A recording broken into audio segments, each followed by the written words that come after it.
ఓ అవతార పురుషుడా, లోకమును కాకుండా నిన్ను అర్థం చేసుకునేలా, లోక సంకల్పము కాకుండా నీ సంకల్పమును అర్థం చేసుకునేలా నన్ను మలుచుడు.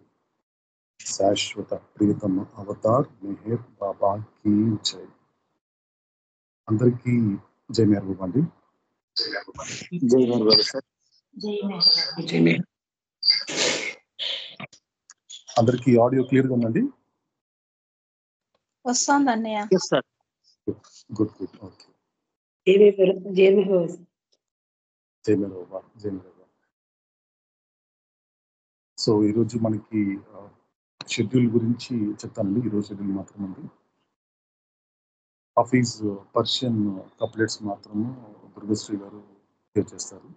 తర్వాత నెక్స్ట్ ఇంగ్లీషు రాఘవేంద్ర, తెలుగు అక్కమ్మ గారు, తర్వాత నెక్స్ట్ ఫస్ట్ సాంగ్ అరుణ, తర్వాత మధ్యలో మేరో పాస్కం మధ్యలో అంజప్ప గారు సాంగ్ ప్రజెంట్ చేసుకుంటుంది. ఫైనల్గా మనకి ఆరతి వచ్చి భుజావి నర్మదా గారు, సో భుజావి ఆరతితో ఈ పూట మేరో పాస్కం మళ్ళీ కంప్లీట్ చేయడం జరుగుతుంది. సో స్టార్టింగ్ ఆఫీస్ యొక్క 3 కప్లెట్స్ లో పర్షియన్లో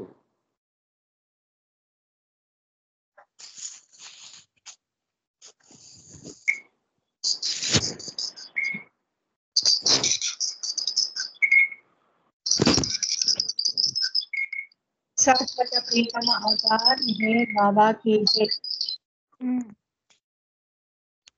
जय मेहर बाबा अंडी. జై మెహర్ బాబా అమ్మ. मजा. हाँ जय मेहर बाबा. शाश्वत प्रीतम अवतार मेहर बाबा की जय. शाश्वत प्रीतम अवतार मेहर बाबा की जय. मजा जय चनो के बंदे मुकुबिल कबूल कर दे हर सुकान के सुल्तान गुप्त.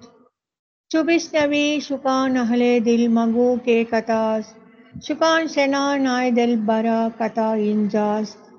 बंदे पीर मगोनम के जिहा हलम बरहन, पीर मान और चेकुनाद आइन अनायत बाशद. ख्वाजा शामसुद्दीन मोहम्मद हफीज ए शिराज. शाश्वत प्रियतम अवतार मेहर बाबा की जय.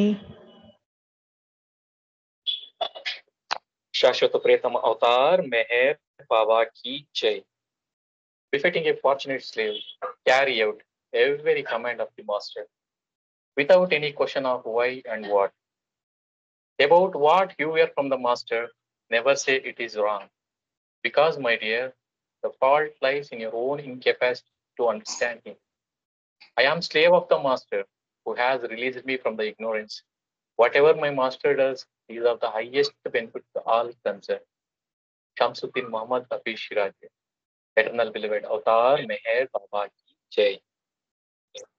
శాశ్వత ప్రియతమ అవతార్ మెహర్ బాబాకి జై.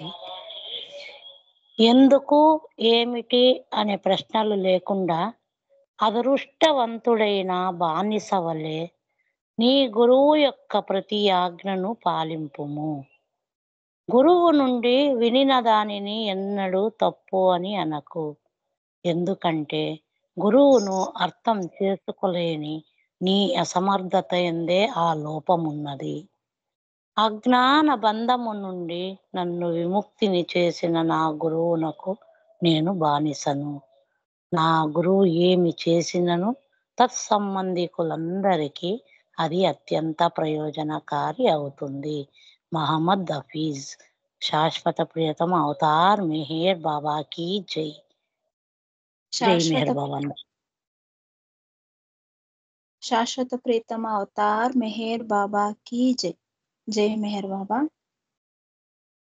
మెహరు దర్శనం మోక్షదాయకం, మెహరు దర్శనం మోక్షదాయకం, అవతారుణి దర్శనం అహం నాశనం, అవతారుణి దర్శనం అహం నాశనం.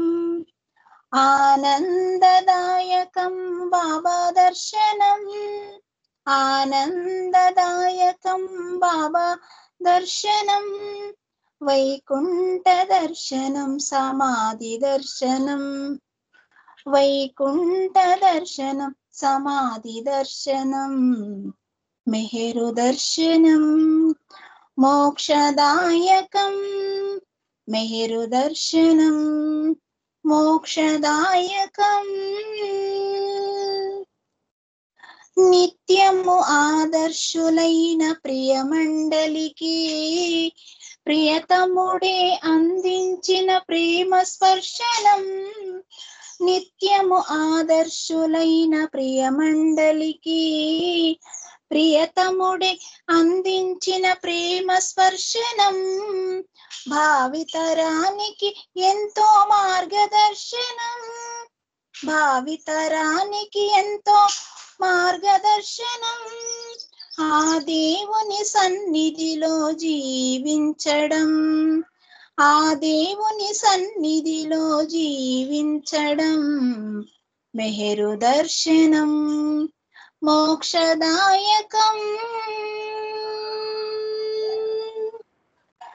శబరి నాడు పొందిన శ్రీరామ దర్శనం, యుగ యుగాలకు అందిన దివ్య స్పందనం, శబరి నాడు పొందిన శ్రీరామ దర్శనం, యుగ యుగాలకు అందిన దివ్య స్పందనం, కలియుగానావతారుని పాద స్పర్శతో, కలియుగానావతారుని పాద స్పర్శతో తరించిరి ప్రేమికులు మస్తులెందరో, తరించిరి ప్రేమికులు మస్తులెందరో, మెహరు దర్శనం, మోక్షదాయకం, మెహరు దర్శనం, మోక్షదాయకం.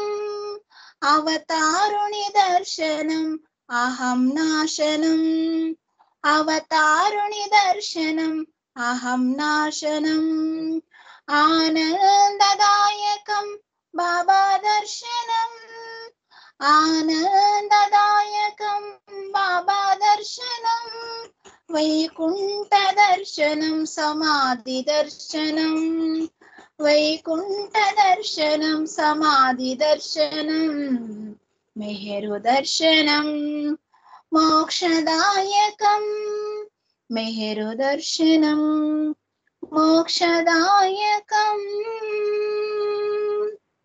శాశ్వత ప్రీతమ అవతార్ మెహర్ బాబా की జై. అందరికీ జై మెహర్ బాబా.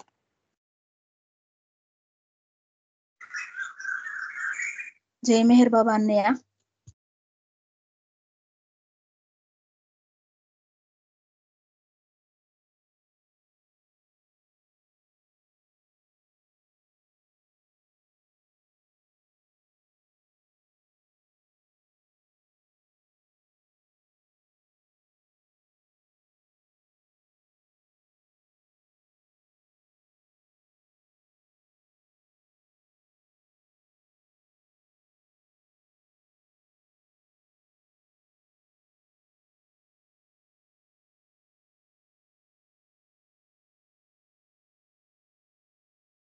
జై మెహర్ బాబా.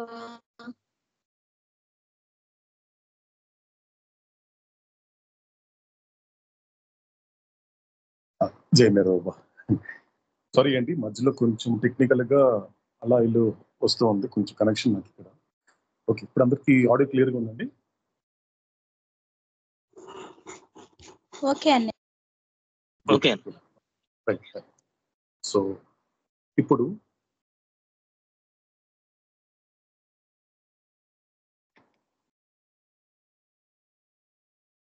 స్క్రీన్ నేను షేర్ చేయట్లేదండి ఇక్కడ నేను మాత్రము, ఎందుకంటే నాకు తెలిసి మీద అందరి దగ్గర మెటీరియల్ ఉంది కాబట్టి ఆ మెటీరియల్ చూసినప్పటికీ మనం దాన్ని అలాగే కంటిన్యూ చేద్దాము. ఒక్క నిమిషం ఉందండి, నేను ట్రై చేస్తాను ఒక స్క్రీన్ షేర్ చేయడానికి.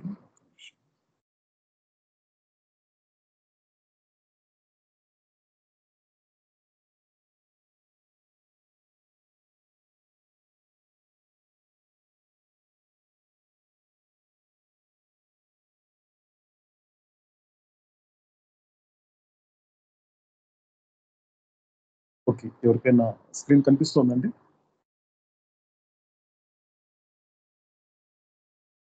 లేదు సార్. డౌట్ లేదు, రైట్ అండి, ఓకే పర్లేదు. లేదు అని కనిపించదు. Okay okay right.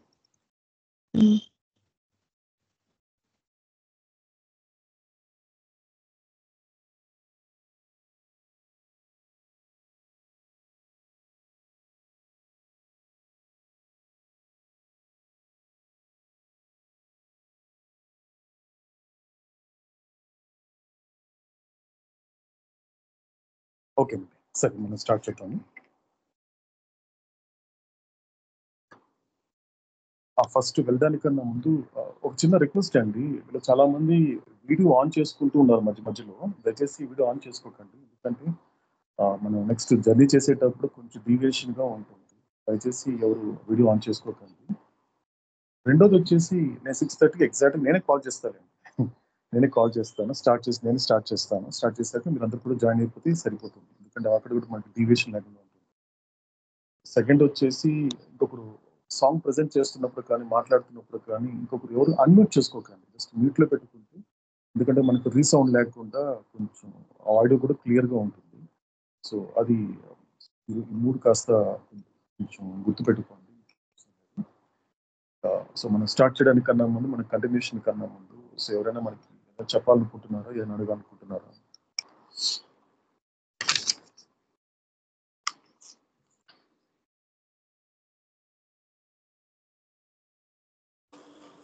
Jai Baba Hari. జై మేరు బాబా. నాగేష్ గారు Hari, I just had one question. చెప్పండి. Now we know God speaks, God is speaking to us as a soul, correct? అవును అవును. But He is speaking to our intellect or mind, some small doubt on that. Okay okay, మీరు అడుగుతున్నారు intellect తో మాట్లాడుతున్నారా లేకపోతే మన దేంతో, mind తో మాట్లాడుతున్నారా అడుగుతున్నారా?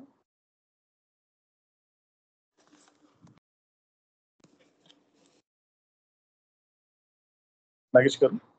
Yes, Hari. ఓకే, మీరు అడిగేది క్వశ్చన్ అంటే ఇంటెలెక్ట్ తో మన ఇంటెలెక్ట్ తో మాట్లాడుతున్నాడా మనకి భగవంతుడు, లేక మన మనసుతో మాట్లాడుతున్నాడు? Yes, Hari, correct. నిజానికి మాట్లాడేది కరెక్ట్ గా చెప్పాలి అంటే, అల్టిమేట్ గా చెప్పాలంటే మన ఆత్మలతో మాట్లాడుతున్నాం. ఎందుకంటే జస్ట్ మన స్టార్టింగ్ లో ఒక చిన్న లైన్ అనేది ఒకసారి నా అండర్స్టాండింగ్ మాత్రమే. ఎందుకంటే గాడ్ స్పీక్స్ అంటే ఒక వ్యక్తి ఇంకొక వ్యక్తితో మాట్లాడుతున్నప్పుడు 2 విషయాలు మనకు అర్థం కావాలి.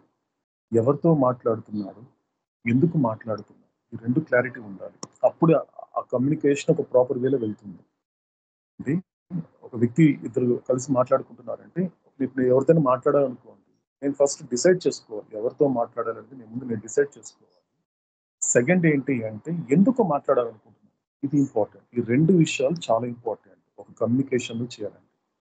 అంటే ఫస్ట్ ఎవరితో మాట్లాడాలి అనే మాట తీసుకున్నప్పుడు, ఇక్కడ భగవంతుడి గురించి వచ్చేసరికి మాత్రము God speaks to unconscious divinity. కరెక్ట్గా చెప్పాలి అంటే అకార్డింగ్ టు అవతార్ లాంగ్వేజ్, అవతార భాషలో చెప్పాలి అంటే ఆయన మాట్లాడేది ఎవరితో అంటే ఒక అన్కాన్షియస్ డివినిటీ. హరిప్రసాద్ ఉన్నాడు, హరిప్రసాద్ అంటే ఇప్పుడు హరిప్రసాద్తో మాట్లాడుతున్నాడు భగవంతుడు అంటే, హరిప్రసాద్ అంటే ఎవరండి? It's the name of my gross form, నా శరీరానికి పెట్టినటువంటి పేరు, అంతవరకు మాత్రమే. అంటే ఇప్పుడు నా శరీరంతో మాట్లాడుతున్నాడు అంటే కాదండి. అది ఎవరితో మాట్లాడుతున్నాడు అంటే నాలో ఉన్నటువంటి ఒక డివినిటీ ఉంది, నాలో డివినిటీ ఉంది. ఆ డివినిటీ అది, కానీ ఆ డివినిటీకి సంబంధించిన కాన్షియస్ నాకు లేదు. అందుకు అక్కడ అవతాడు ఏం చెప్తాడంటే, భగవంతుడు ఎవరితో మాట్లాడాలనుకుంటాడంటే అన్కాన్షియస్ డివినిటీ, తనను తాను ఒక డివినిటీ మర్చిపోయినటువంటి, ఎరుక లేనటువంటి ఒక దైవత్వంతో మాట్లాడాలనుకుంటున్నాడు. నెంబర్ 1 ఫస్ట్ పాయింట్, ఎవరితో మాట్లాడుతున్నాడు అనేది ఫస్ట్ ఇంపార్టెంట్. సెకండ్, ఎందుకు మాట్లాడాలనుకుంటున్నాడు భగవంతుడు అన్కాన్షియస్ డివినిటీతో ఎందుకు మాట్లాడాలనుకుంటున్నాడు అంటే, he want to make conscious God. ఈ 2 ఇంపార్టెంట్. అంటే ఒక ఫుల్ ఫ్లెడ్జ్డ్ గా, ఇప్పుడు మనం ఆ టైటిల్ చూస్తున్నప్పుడు గాడ్ స్పీక్స్ అంటే ఏంటంటే, గాడ్ స్పీక్స్ టు హూమ్, ఎవరితో మాట్లాడుతున్నారు? God speaks to unconscious divinity to make conscious God. ఇది కంప్లీట్ ఫామ్ అండి. ఎందుకు మాట్లాడుతున్నాడు అంటే తీసుకుంటే కరెక్ట్గా తీసుకుంటే, ఎందుకంటే కరెక్ట్ గా చెప్పాలి అంటే ఇప్పుడు నాగేష్ గారు అడిగిన దానికి చాలా వర్షన్స్ కి సమాధానం చెప్పొచ్చు. ఒకటి ఏంటి అంటే, ఒకటి first of all unconscious divinity, రెండు ఆత్మ, ఇంకొకటి ముఖ్యంగా ఏంటంటే నా ఎగ్జిస్టెన్స్ తో మాట్లాడుతున్నాను, నా రియల్ ఎగ్జిస్టెన్స్. ఎందుకంటే ఒక స్టేట్మెంట్ అవుతాడు ఇస్తాడండి మనకి. మన ప్రీవియస్ మెహరాపాస్ లో కూడా మనం దాన్ని డిస్కస్ చేసాం, దాని గురించి ఆలోచించే ప్రయత్నం కూడా చేసాం. అవుతాడు ఏం చెప్పాడు మనకి, మెహర్ బాబా అంటే ఎవరు, మన కళ్ళ ముందు కనిపించేటువంటి గ్రాస్ బాడీ. ఆ గ్రాస్ బాడీ, సో ఆ గ్రాస్ బాడీతో ఉన్నటువంటి అవతార పురుషుడు ఏం చెప్పాడు ఒక టైంలో అంటే, నేను ఈ శరీరం కాదు అని చెప్పినప్పుడు, మరి మెహర్ బాబా ఎవరు అంటే, మెహర్ బాబా ఈజ్ ద ఇన్ఫినిట్ కాన్షియస్నెస్. అవుతాడు స్వయంగా చెప్పడం జరిగింది, ఐ యామ్ ఇన్ఫినిట్ కాన్షియస్నెస్. కాబట్టి ఇంకొక వర్షన్లో చెప్పాలి అంటే, ఇక్కడ ఎవరితో మాట్లాడుతున్నారంటే, ఇప్పుడు హరిప్రసాద్ అనేటువంటి వాడు ఎవరు అంటే, హరిప్రసాద్ అనేటువంటి వాడు ఎవరు అంటే ఈజ్ అ ఫుల్ కాన్షియస్నెస్, ఒక పూర్తి చైతన్యాన్ని పొందినటువంటి ఒక మానవుడు. సో కాబట్టి ఇక్కడ ఏమవుతుంది, ఎవరెవరితో మాట్లాడుతున్నాడు అంటే, ఒక ఇన్ఫినిట్ కాన్షియస్నెస్, ఒక ఫుల్ కాన్షియస్నెస్ తో మాట్లాడుతున్నాడు. ఒక దేవుడు, భగవంతుడు ఒక దేవుడు ఆ మానవుడితో మాట్లాడుతున్నాడు. కనుక మానవుడు అంటే ఏమవుతుంది అంటే, ఇక్కడ గుర్తుపెట్టుకోవాల్సిన విషయం ఏంటి అంటే, ఒక రకంగా చెప్పాలి అంటే ఒక వర్షన్లో కూడా మనకి నాగేష్ గారు చెప్పిన విధంగానే వస్తుందండి. ఎందుకంటే సాధారణంగా తెలుసో తెలియకో ఒక మనసు అనేది ఏర్పడిపోయింది. మనసు మీద ఉన్నటువంటి ఒక అవగాహన అనేది ప్రపంచంలో ఏర్పడిపోయింది. ఏది మాట్లాడినా చూడండి, సాధారణంగా మనసు అంటే ఏదో తెలియకపోయినప్పటికీ కూడా సాధారణంగా ఏం చెప్తుంటారు, నా మనసు బాగాలేదు అంటారు. నీకు మనసు బాగాలేదని నీకు ఎలా తెలుసు, ఎవరు చెప్పారు నీకు? నా మనసు చాలా డిస్టర్బ్ అయిపోతుంది, నా మనసు నా మాట వినటం లేదు, ఇలాంటి మాటలు మాట్లాడుతున్నప్పుడు ఇదంతా కూడా ఒక అవేర్నెస్ లేని మాటలు అంటాడు అవుతాడు. నిజానికి ఒక మనసు అనేది కూడా ఒక అకార్డింగ్ టు అవతార్ మెహర్ బాబా యొక్క లిటరేచర్ ప్రకారం, ఆయన చెప్పే మాటల ప్రకారం మనం కరెక్ట్ గా శ్రద్ధగా ఆలకిస్తే ఏం తెలుస్తుంది అంటే, ఒక రకంగా చెప్పాలి అంటే మనస్సు అనేది ఒక జడమైనది. కరెక్ట్ గా చెప్పాలి, మనసు అనేది ఒక జడమైనది. ఆ మనస్సు, జడమైనటువంటి మనస్సు ఏం చేస్తోంది అంటే, అది ఒకరి మాట ప్రకారం, ఒకరి ఆజ్ఞ ప్రకారం అది నడుచుకుంటోంది అంతవరకు. కానీ ఇది ప్రపంచంలో మనం ఎన్ని స్పిరిచువాలిటీలో మనం ఎంత స్టడీ చేసినప్పటికీ కూడా తెలియని విషయం అనేది, ఒక ట్రూత్ అనేది మనం అవతార పురుషుడి చేత బహిర్గతం చేయబడింది, ఒక రివీల్ చేసాడు అవుతాడు. అది ఏంటి అంటే, సాధారణంగా ఏం జరుగుతుంది, ఈ మనసు మీదని అందరూ ఫోకస్ చేస్తున్నారు, ఈ మనసుని కంట్రోల్లో పెట్టుకోవాలి, ఈ మనసుని చక్కగా చూసుకోవాలని. కాదండి, ఆ నిజానికి మనసు అంటే ఏమిటి అంటే, రెండు కలిస్తే మనసు అని చెప్పాడు అవుతాడు. According to God speaks chart number 10 divine theme లో మీకు కరెక్ట్ క్లియర్ గా ఉంటుంది. అంటే ఏ రెండు కలిస్తే మనసు అంటే, ఒకటి ఇంటలెక్ట్ అండ్ మెంటల్ బాడీ, ఈ రెండు కలిస్తేనే కరెక్ట్ గా చెప్పాలంటే మైండ్. కానీ ఈ రెండు నిజానికి చెప్పాలి అంటే ఈ మనసు అనే జడం. కాబట్టి జడమైనటువంటి మనసు, ఆ మనసులో భాగమైనటువంటి ఇంటలెక్ట్ కూడా కరెక్ట్ గా చెప్పాలి అంటే అది భగవంతుడి మాట ఆలకించేటువంటి స్థితిలో ఉండదు. ఎప్పుడు ఆ స్థితిలోకి వస్తుంది, నీ మనసు భగవంతుడి మాటలు వినాలన్నా, నీ బుద్ధి నీ మనస్సు చెప్పినట్లుగా నడుచుకోవాలన్నప్పటికీ కూడా ఆ రెండు ఎవరి ఆధీనంలో ఉందో దానికి సంబంధించిన అవేర్నెస్ తెచ్చుకోవాలి. దీనికి ఇచ్చినటువంటి కమాండ్ చేసేది ఎవరు అంటే సంస్కారాస్. కరెక్ట్ గా చెప్పాలి అంటే సంస్కారములే. కరెక్ట్ గా చెప్పాలి అంటే ఇప్పుడు నాతో అవతార్ మెహర్ బాబా మాట్లాడుతున్నప్పుడు ఆలకించేది ఎవరు అంటే, సరిగ్గా చెప్పాలంటే సంస్కారములు. ఆ సంస్కారములు తీసుకుంటోంది. కానీ ఆ సంస్కారాలు ఏం చేస్తోంది, అది ఎప్పుడైతే సహకరించట్లేదు అనుకోండి, ఆటోమేటిక్ గా అక్కడ ఆయన ఏం చెప్పాడో దానికి ఆపోజిట్ చెప్తుంది నాకు. చూడండి, డోంట్ వరీ బీ హ్యాపీ అని చెప్పినప్పుడు మెహర్ బాబా అది నా దగ్గరికి వచ్చేసరికి ఫిల్టర్ చేసి నా దగ్గరికి ఎలా తీసుకొస్తుందంటే, డోంట్ హ్యాపీ బీ వరీ అనే విధంగా తీసుకొస్తుంది. అంటే పూర్తిగా ఎందుకు అలా చేస్తుంది అంటే, దాని నేచర్ అది. సంస్కార నేచర్ ఏంటి అంటే, అది పుట్టింది డ్యువాలిటీలో, పెరిగింది డ్యువాలిటీలో, ఉంటున్నది డ్యువాలిటీలో, అది ఊపిరి పీల్చుకుంటున్నది డ్యువాలిటీలో, అది చివరి వరకు ఉండేది డ్యువాలిటీలో ఉంటుంది, అంటే ద్వంద్వంలో ఉంటుంది. కాబట్టి ఇక్కడ ఎవరితో మాట్లాడుతున్నారంటే, మెహర్ బాబా చెప్పినటువంటి ఏంటి కరెక్ట్ గా చెప్పాలంటే మన అందరి ఆత్మలతోనండి. కరెక్ట్ గా చెప్పాలి అంటే మనందరి ఆత్మలతో. ఎందుకంటే నాకు అర్థమైనంత వరకు ఈ గాడ్ స్పీక్స్ జర్నీలో చేస్తున్నప్పుడు ఇది నా ఆత్మ యొక్క 3 కథలండి. నా 3 కథలు. నా ఆత్మ అంటే నా ఆత్మ గురించి పరమాత్ముడైనటువంటి మెహర్ బాబా నాకు అందిస్తున్నాడు. గాడ్ స్పీక్స్ అనేటువంటిది నా గురించి కాదురా, నేను మీ గురించి మాట్లాడుతున్నాను. నీ కథ ఎలా మొదలైంది నిన్నటి, అందుకే మనకి 3 కథలుగా చెప్పుకున్నాము. ఒకటి క్లారిటీ వచ్చిందండి నాగేష్ గారు కొద్దిగా. ఎస్ గారి కొద్దిగా వెరీ నైస్. దీని గురించి అంటే చాలా వర్షన్స్ ఉన్నాయండి నాగేష్ గారు, చాలా వర్షన్స్ మీరు చెప్పినట్లుగా చాలా వర్షన్స్ ఉన్నాయి. కాబట్టి ఫస్ట్ ఇలా అంటే ఒక రకం తీసుకోవాలంటే ఆత్మకు తీసుకుందాం ప్రస్తుతానికి మాత్రం ఫర్ అండర్స్టాండింగ్ పర్పస్. ఇప్పుడు మెహర్ బాబా అనేటువంటి పరమాత్మ హరిప్రసాద్ అనేటువంటి దేహాన్ని ధరించినటువంటి ఆత్మతో మాట్లాడుతున్నాడు. ప్రస్తుతానికి ఈ అండర్స్టాండింగ్ పెట్టుకున్నామండి. తర్వాత కొంచెం ఎక్స్పెండ్ చేసుకుంటూ మనకు అందిస్తాడండి, అవుతాడు. దాన్ని అందుకునే ప్రయత్నం చేద్దాం మనం ఫ్యూచర్ లో, రేపు ఎల్లుండిలో. సో కాబట్టి ఈ విధంగా జరుగుతున్నప్పుడు, కాబట్టి ఇక్కడ ఇంపార్టెంట్ విషయం ఏంటి అంటే, సో ఆయన మాట్లాడుతున్నప్పుడు కాబట్టి ఆ సంస్కారస్ ఏం చేస్తుంది, అందుకే మనకి ఈ జర్నీ స్టార్టింగ్ లోనే నా యొక్క ప్రయాణపు అనుభవాన్ని మీతో పంచుకున్నాను. ఎందుకంటే ఈ జర్నీ అంత సామాన్య విషయం కాదు. ఎందుకంటే దీన్ని కాన్స్టాంట్ గా చేయడం అనేది ఇట్స్ నాట్ ఈజీ టాస్క్. నేను మళ్ళీ ఎందుకంటే అది నాకు జరిగింది కాబట్టి నేను మీకు షేర్ చేసుకుంటున్నాను. అంత తేలిక కాదండి మిగతా జర్నీ చేస్తున్నట్లుగా. కానీ ఎందుకంటే ఈ టైంలో హ్యాండిల్ చేయాల్సింది, పూర్తి అవేర్నెస్ తెచ్చుకోవాల్సింది దేని మీద అంటే సంస్కారస్ మీద. ఏదైనా ఒక సందర్భం జరిగినప్పుడు, అందుకే స్టార్టింగ్ కూడా మనం అదే పెట్టుకున్నాం. ఫస్ట్ టాపిక్ ఏంటి ఈ జర్నీలో ఉన్నప్పుడు, why God speaks to why not God speaks. ఏదైనా సమయంలో కనుక లోపల ఉన్నటువంటి ఆ సంస్కారస్ అనేది ఎక్కడైనా అడ్డుపడి, ఎందుకు మెహర్ బాబా, ఎందుకు గాడ్ స్పీక్స్, ఎందుకు ఈ మార్గము, ఎందుకు ఇవన్నీ అని అడిగినప్పుడు, ఎందుకు మెహర్ బాబా, ఎందుకు గాడ్ స్పీక్స్ అని నువ్వు చెప్పగలగా అనే సమర్థత కలిగి ఉండాలి. అందుకే 10 పాయింట్స్ అనేది కూడా చాలా చాలా ఇంపార్టెంట్. ఎందుకని చెప్పాలి దానికి. సో మెహర్ బాబా చెప్పారు కదా, నాకు గాడ్ స్పీక్స్ జర్నీ చేయడం వల్ల నాకు ఆన్సర్ దొరుకుతుంది.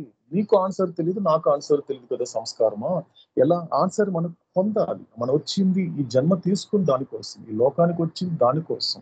అనేక ప్రశ్నలు ఉన్నాయి కదా మనకి. ఆ ప్రశ్నలకి ఎక్కడ కూడా మనకి లోకంలో ఎవరు సమాధానం చెప్పలేకపోతున్నారు కదా. అనేక ప్రశ్నలు, ఉదయం లేచినప్పటి నుండి అనేక ప్రశ్నలు, సమాధానాలు తెలియని ప్రశ్నలు, సమాధానాలు రాని ప్రశ్నలు, సమాధానాలు అందుకోలేని ప్రశ్నలు, సమాధానాలు లేని ప్రశ్నలు. సో ప్రశ్నలు.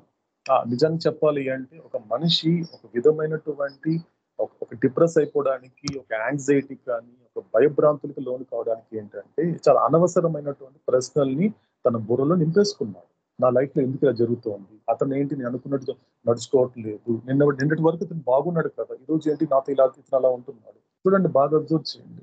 ఈ క్వశ్చన్స్ అన్ని కూడా అవుట్వర్డ్, బయట బాహ్యంగా అడిగే ప్రశ్నలే తప్ప ఎక్కడ కూడా ఎప్పుడు కూడా ఎవ్వరు కూడా తనకు తాను ప్రశ్నించుకుంటూ హూ యామ్ ఐ, నేను ఎవరిని, అసలు నేను ఎవరిని, ఈ ప్రశ్నలు ఎక్కడి నుంచి పుడుతోంది అనేటువంటిది ఒక విచారణ చేయగలిగితే క్లారిటీ రావడం జరుగుతుంది. సో కాబట్టి ఈ జర్నీలో మనకంతా కూడా సహకరింప చేసుకోవాల్సిన సంస్కారాలని. కాబట్టి సో మళ్ళీ నేను రిపీట్ చేస్తున్నాను, సో మనసు ఇంపార్టెంట్ కాదు. ఎందుకంటే అవతాడు స్వయంగా చెప్పడం జరిగింది, నేను చెప్పే ప్రతి మాట యొక్క మూలము, పునాది, ఆధారం సంస్కారములే. నేను ఏది మాట్లాడినప్పటికీ కూడా నేను చెప్పే ప్రతి దానికి root of all my explanations is sanskaras. అది గుర్తు పెట్టుకోండి. కాబట్టి నేను చెప్పే విషయం అర్థమవుతోంది అంటే సంస్కారములే. నేను చెప్పే విషయం నీకు అర్థం కావట్లేదు అనుకోండి, మళ్ళీ సంస్కారములే. కాబట్టి సంస్కారములు. ఎందుకు సంస్కారం గురించి చెప్పడం జరిగింది అంటే, దీనికి ఆన్సర్ మనకి చార్ట్ నెంబర్ 10 లో డివైన్ థీమ్ లో కనిపిస్తుందండి. ఎందుకంటే మనసు అంటే ఏమిటి అంటే, తర్వాత అహంకారం అంటే ఏంటి, సంస్కారాలు అంటే ఏంటి అనేది అవుతాడు చాలా క్లియర్ గా ఆ చార్ట్ లో మనకి మెన్షన్ చేయడం జరిగింది. సో ఇంతకుముందు చెప్పుకున్నట్లుగా మనకి, సో మనసు అంటే ఏమిటి అంటే మెంటల్ బాడీ ప్లస్ ఇంటలెక్ట్ రెండు కలిస్తే మనసు. ఇకపోతే ఈగోని మాట్లాడుకుంటున్నాం, దీనికి హైయెస్ట్ స్టేట్ లో ఉంటుంది, దీనికి బియాండ్ స్టేట్ లో ఉండేది ఈగో అంటే అహంకారం కూడా. రెండు కలిస్తే అహంకారం అవుతుంది. ఏంటి ఆ రెండు కలిస్తే అంటే, మొట్టమొదటిది సంస్కారములు, రెండోది సీట్ ఆఫ్ ఇండివిజువాలిటీ. ఈ రెండు కలిస్తేనే అహం అనేది పుడుతుంది. కాబట్టి దాని కింద ఉన్నటువంటి మనస్సు ఆ పైన ఉన్నటువంటి సంస్కారాలు చెప్పినట్లు నడుచుకుంటుంది. కాబట్టి ఒక రకంగా చెప్పాలి అంటే అక్కడ మీకు కనిపించేటువంటి బబుల్ ఉంటుంది, ఒక బొడగు ఉంటుంది. అంటే దాని అవతారుడు it's a bubble of ignorance అని చెప్పాడు. అంటే మొత్తం నీలో ఒక అజ్ఞానం కనుక ఉంది, నీలో పూర్తిగా అజ్ఞానం అనేది ఉంది కాబట్టి అజ్ఞానాన్నిటి కూడా కమాండ్ చేసేది ఒక రకంగా చెప్పాలి, నాకు అర్థమయ్యే భాషలో చెప్పాలి, దాన్ని అర్థం చేసుకున్న భాషలో చెప్పాలి అంటే the captain of bubble is sanskaras. ఆ బబుల్ అనేటువంటి ఆ బబుల్ అనేటువంటి తీసేసుకున్నప్పుడు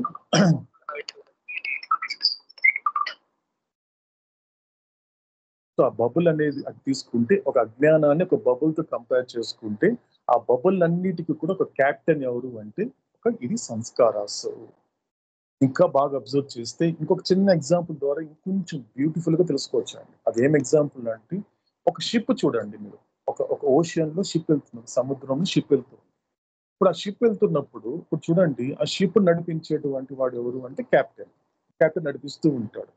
ఇప్పుడు ఎలా ఎగ్జాంపుల్ తీసుకోవచ్చు అంటే ఆ షిప్ అంతా కూడా ఒక బబుల్ తో కంపేర్ చేసుకోవచ్చు అండి. అంటే ఒక అజ్ఞానం అంటే ఏంటి అంటే ఆ షిప్ తో కంపేర్ చేసుకోవచ్చు. Ignore is nothing but like ship అండి. ఆ షిప్ ని ఒక అజ్ఞానంతో పోల్చుకుంటే అజ్ఞానం అనే షిప్ నడిపించేది ఎవరు అంటే లోపల క్యాప్టెన్, అతను నడిపిస్తూ ఉంటాడు, నడిపిస్తూ. ఆ విధంగా ఆ అజ్ఞానం అనేటువంటి షిప్ నడిపించేటువంటి క్యాప్టెన్ పేరు ఎవరంటే సంస్కారములు. బాగా అబ్జర్వ్ చేయండి. ఇక్కడ గొప్ప విషయం ఏంటి అంటే అక్కడ క్యాప్టెన్ గా ఉన్న సంస్కారాస్, క్యాప్టెన్ అనేటువంటి వాడు షిప్ ని క్యాప్టెన్ గా ఉంటాడు తప్ప ఆ షిప్ ఎందులో అయితే ఉందో ఆ ఓషన్ కి ఈజ్ నాట్ క్యాప్టెన్.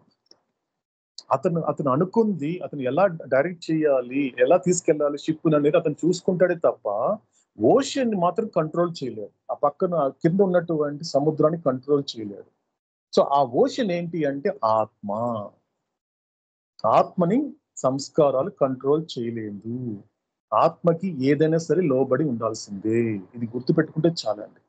కాబట్టి లైఫ్ లో ఏది జరిగినా జరగకపోయినా అది మనకి క్లియర్ గా ఏది జరిగినా ఏది జరగకపోయినప్పటికీ కూడా నీ సంస్కారాలే కారణమే తప్ప మిగతా ఎవ్వరు కూడా కారణం కాదు. నువ్వు చెప్పేటువంటి మనుషులు కారణం కాదు, నువ్వు చెప్పేటువంటి వస్తువులు కారణం కాదు, నువ్వు చెప్పేటువంటి పరిస్థితులు కూడా కారణం కాదు. అన్నిటికీ కారణం ఏంటంటే నువ్వు నీ చేతులారా చేసుకున్నటువంటి కర్మ వలన వచ్చినటువంటి అక్యుములేట్ చేసుకున్నటువంటి ఇంప్రెషన్స్ అండ్ సంస్కారాలు మాత్రమే. సో కాబట్టి ఇది ఇంపార్టెంట్. కాబట్టి అందుకనే కూడా ఈ ప్రయాణం అంతా కూడా ప్రతిదీ కూడా కాస్త డీపర్ గా ఉంటుంది. ఎందుకంటే నేను పర్సనల్ గా చెప్పాలి అంటే ఇదంతా కూడా ఒక డీపర్ జర్నీ, కొంచెం లోతుల్లోకి వెళ్ళి తెలుసుకోవాల్సిన విషయం. సో చెప్పినంత వరకు, ఎందుకంటే మనం ఆలకిస్తున్నంత వరకు కనీసం ఒక క్షణకాలం అయినప్పుడు కూడా ఏదో డైజెస్ట్ చేసుకునే ప్రయత్నం చేయాలి. డైజెస్ట్ చేసుకోవాలి అంటే ఖచ్చితంగా మునగాల్సిందే, జీర్ణించుకోవాలి. అంటే ఇప్పుడు నేను తిన్న ఆహారం వచ్చి నేను నాకు ఆరోగ్యంగా ఉండడానికి నేను ఆహారం తీసుకుంటున్నప్పుడు ఆహారం అనేది కేవలం నోట్లో ఉండి సరిపోదండి, అది ఒంట్లోకి వెళ్ళాలి, అది జీర్ణం అవ్వాలి. జీర్ణం అయితే ఆ ఆహారం అనేది నీ శరీరానికి కావాల్సినటువంటి ఆరోగ్యాన్ని సంపాదించి పెడుతుంది. అదే విధంగా నీకు ఆధ్యాత్మిక ఆరోగ్యం కూడా ఒకటి ఉంటుందండి. ఒక్కటి ఇది స్థూల ఆరోగ్యం కాదు, అది మాత్రం ఈ బాడీకి సంబంధించిన ఆరోగ్యం మాత్రమే కాదు. అవతాడు ఇవ్వబోయే ఫుడ్ కూడా లోపల ఉన్నటువంటి ఇంటర్నల్ గా స్ట్రెంత్ తెచ్చుకోవడానికి కూడా ఈయన అవుతాడు చెప్పబోతారండి. దాన్ని కూడా ఫుడ్ గురించి కూడా చెప్తారు. అది అలా అందుకోగలగాలి. కాబట్టి ప్రతిదీ డైజెస్ట్ చేసుకునే ప్రయత్నం చేయాలి. చెప్పే ప్రతి మాటలో ఒక తత్వం ఉంటుంది, చెప్పే ప్రతి మాటలో ఒక కారణం ఉంటుంది. ఆయన జరిపించే ప్రతి ఒక్క కార్యంలో కూడా ఒక కారణం చేత మనందరికీ కూడా ఒక ఆధ్యాత్మిక ప్రయోజనం అనేది ఉద్దేశంతోనే అన్ని పనులు అవతారు చేస్తాడు. అది కష్టపెట్టినా సుఖపెట్టినప్పటికీ కూడా, ఏది చేయించినప్పటికీ కూడా అవతార్ మెహర్ బాబాకు ఉన్నటువంటి ఏకైక ఉద్దేశం ఏంటి అంటే తన బిడ్డకి ఒక ఆధ్యాత్మిక ప్రయోజనాన్ని చేకూర్చి పెట్టడమే. అంతకు మించి ఆయనకంటూ వేరే ఉద్దేశాలు లేవు. ఇది కాస్త మనము అవగాహన చేసుకోవాల్సిన విషయం. సో కాబట్టి మనం నిన్నటి నుంచి మనము గాడ్ స్పీక్స్ అనేది గుప్పిట్లో గాడ్ స్పీక్స్ టైటిల్ గురించి మనము ఆలోచిస్తున్నాం. కాబట్టి సో నిన్న మనం గాడ్ గురించి తెలుసుకున్నాము. కాబట్టి గాడ్ కన్నా ముందు మనం తెలుసుకుంది మ్యాన్ గురించి తెలుసుకున్నాము. తర్వాత గాడ్ తర్వాత ఎవరు అంటే హైయెస్ట్ ఆఫ్ ది హై ఎవరు అంటే కూడా ఒక సద్గురు కావచ్చు, లేకపోతే అవతారుడు అనేది ఒక మ్యాథమెటికల్ గా మనకు సింపుల్ లాంగ్వేజ్ లో మనకి ఫస్ట్ నిన్న మనకి అవతారుడు చెప్పడం జరిగింది. ఇకపోతే గాడ్ తర్వాత స్పీక్స్ అండి. సో మాట్లాడితే ఒకవేళ అవతార పురుషుడు మాట్లాడితే, మానవుడితో సాక్షాత్ భగవంతుడు మాట్లాడితే ఎలా ఉంటుంది, ఆ ఎఫెక్ట్ ఎలా ఉంటుంది, ఆ యొక్క ప్రభావం ఎలా ఉంటుంది అనేది తెలుసుకునే ప్రయత్నంలో మనం నిన్న కొన్ని 3 విషయాలు తెలుసుకోవడం జరిగింది. 10 విషయాలు 3 విషయాలు తెలుసుకోవడం జరిగింది. ఈరోజు 4వ విషయం తెలుసుకునే ప్రయత్నం చేద్దాం. ఇక్కడ అవతార్ ఏం చెప్తున్నారంటే మనకి మై వర్డ్ ఈస్ ట్రూత్, నా మాట నిజము. ఎందుకు చెప్పాల్సి వచ్చింది ఈ మాట అంటే, ఒక్కసారి అవతార్ పురుషుడు భగవంతుడిగా మాట్లాడుతున్నప్పుడు సాధారణ ఈ సంస్కారం ఏం చేస్తుంది అంటే, అది చెప్పే ఫస్ట్ మాట ఏంటంటే అది అబద్ధం చెప్తుంది. బాగా అబ్జర్వ్ చేస్తే కాస్త ఎవరికి వాళ్ళు విచారణ చేసుకుంటే లైఫ్లో బాబా ఇప్పుడు కూడా ఏదో టైంలో బాధపడుతున్నప్పుడు కానివ్వండి, లేకపోతే ఇబ్బందులు ఉన్నప్పుడు కానివ్వండి, ఏం చేయాలో తెలియనటువంటి కన్ఫ్యూజన్లో ఉన్నప్పుడు కానీ అవతారుడు ఆ తోడు ఉంటుందండి. కాన్స్టాంట్ కంపానిషిప్ అనేది ఉంటుంది ఆ నిత్య సహచరుడు కాబట్టి ఆ నిత్య సహచరుడుగా ఉన్నటువంటి వాడు ప్రతి క్షణం కూడా మనకి అండగా ఉన్నప్పుడు కొన్ని విషయాలు చెబుతున్నప్పుడు, చెప్పే ప్రయత్నం చేస్తున్నప్పుడు, లేకపోతే కొన్ని దృశ్యాలు చూపించే ప్రయత్నం చేస్తున్నప్పుడు, కొన్ని దారి చూపిస్తున్నప్పుడు ఈ సంస్కారం అనేది ఏం చేస్తుంది అంటే వెంటనే దానికి క్వైట్ ఆపోజిట్ గా చూపిస్తుంది. ఇదంతా అబద్ధము, ఇదంతా అయ్యే పని కాదు, ఇదంతా అసాధ్యము, ఇదంతా చాలా కష్టంతో కూడుకున్నది. బాగా అర్థం చేసుకోవాలండి. నిజానికి ఆధ్యాత్మిక మార్గానికి ఎందుకు చాలా మంది వచ్చినా ఎందుకు కాన్స్టాంట్ గా జర్నీ చేయలేకపోవడానికి కారణం ఏంటంటే వాళ్ళు కష్టాలకి భయపడిపోతారు. హఫీజ్ ఒక మాట చెప్తాడండి, నువ్వు కష్టాలకి బాధలకి భయపడుతున్నంత వరకు నీ జన్మలో ఎన్నటికీ భగవత్ ప్రేమికుడు అవ్వలేవు. గుర్తుపెట్టుకో, ఇదంతా నీ సంస్కారాలు చేసే జాదునే అంటాడు హఫీజ్. కాబట్టి ఏం చేస్తుంది, కష్టం కదండి, చాలా కష్టం అండి. ఆధ్యాత్మిక మార్గం కష్టం అండి. చాలా రకంగా చెప్పాలంటే ఇది ఈ జన్మలో అయ్యే పని కాదు. ఎంత ఘోరమైనటువంటి స్టేట్మెంట్ చూడండి. సాక్షాత్ అవతార పురుషుడు పరబ్రహ్మ స్థితి నుండి వచ్చి మానవ దేహం ధరించి ఎలాంటి వాడు జస్ట్ ఒక లిమిటెడ్ ఫామ్ తీసుకొని ఆయన మన ముందుకు వచ్చి అంటే ఎవరి ముందుకు వచ్చి ఉద్ధరిద్దామని ఉద్దేశంతో వస్తే, ఇప్పుడు ఈ జన్మ కథలే బాబాయ్, నెక్స్ట్ జన్మ చూసుకుంటానని నిన్ను నువ్వు డిసైడ్ చేసుకుంటున్నావా అంటే ఎంత అజ్ఞానివి నువ్వు. ఎటువంటి అంటే ఒకవేళ నీకు వచ్చే జన్మలో చెప్పే పని అయితే నేను అప్పుడే వచ్చి చెప్పేవాడిని కదా. చూడండి, చిన్న లాజిక్ కదండి, చిన్న లాజిక్. నువ్వు ఇప్పుడు వచ్చినటువంటి వాడు నువ్వు రేపు రా అంటే నేను రేపు తీసుకుంటాను. అదేంటండి, మీకు రేపు ఇచ్చే పని అయితే నేను రేపు వచ్చేవాడిని కదా, ఈరోజు రాను కదండి.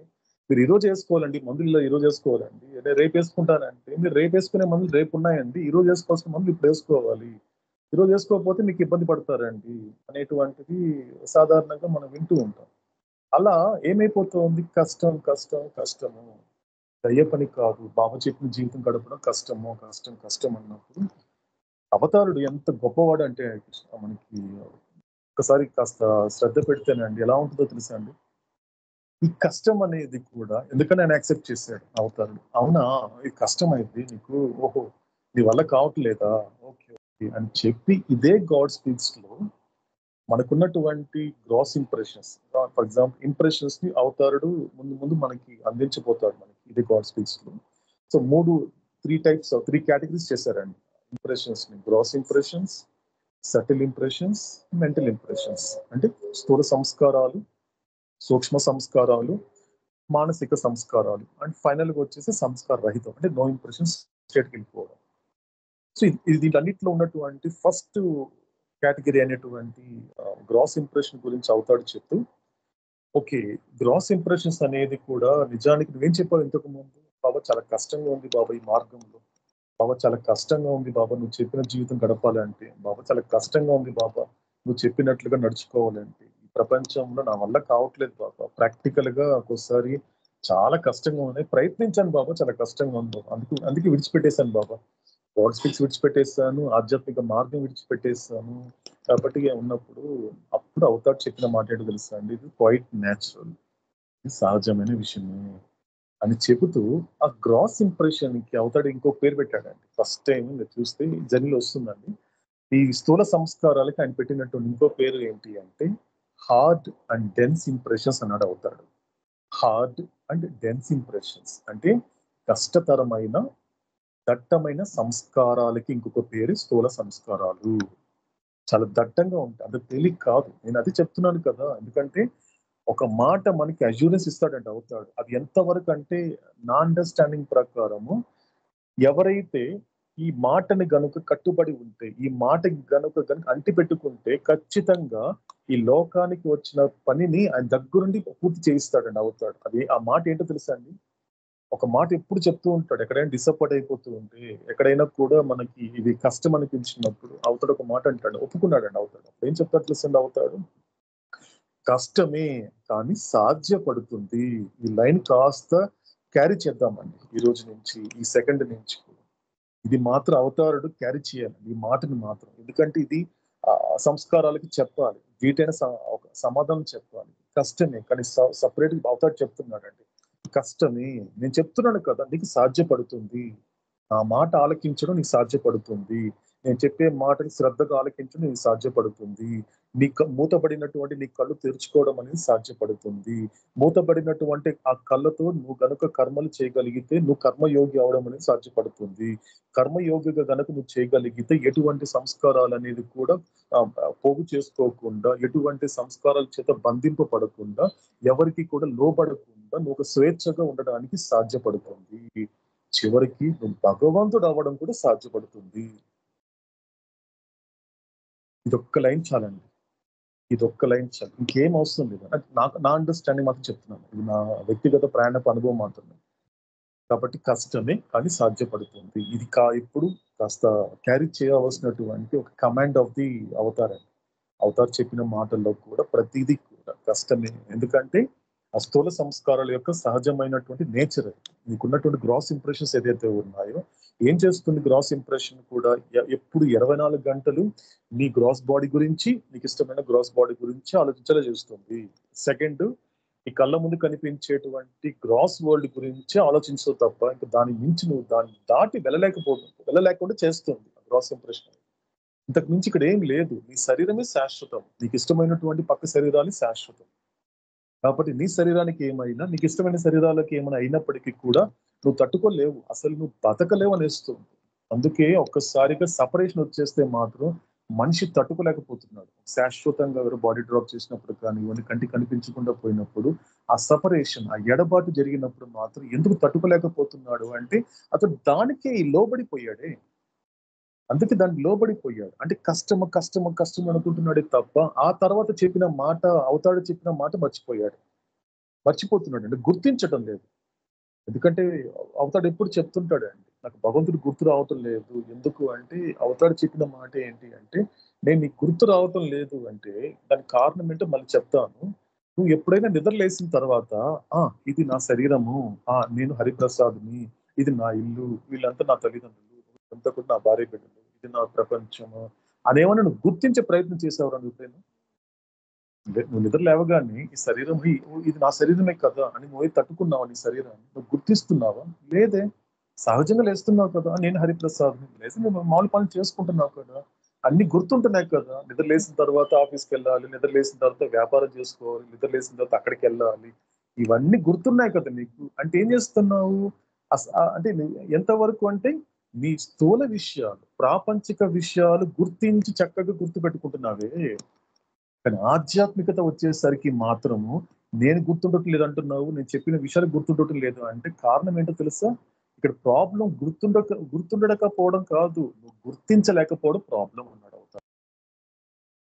ఒక సెకండ్ నీ జన్మలో నువ్వు గనుక నా యొక్క డివినిటీని, నా యొక్క దైవత్వాన్ని గుర్తిస్తే గుర్తుంటాను అని అడుగుతాడు. గుర్తించాలి. కాబట్టి ఆ లైన్ ఏంటి అంటే, గుర్తించి, నేను నా ప్రియతముని, నేను నా పరమాత్ముని గుర్తించి గుర్తు పెట్టుకోవాలి. గుర్తిస్తే నువ్వు మర్చిపోవడానికి అవకాశం లేదు. గుర్తించు, ఐడెంటిఫై చేసుకో, రికగ్నైజ్ చేసుకో.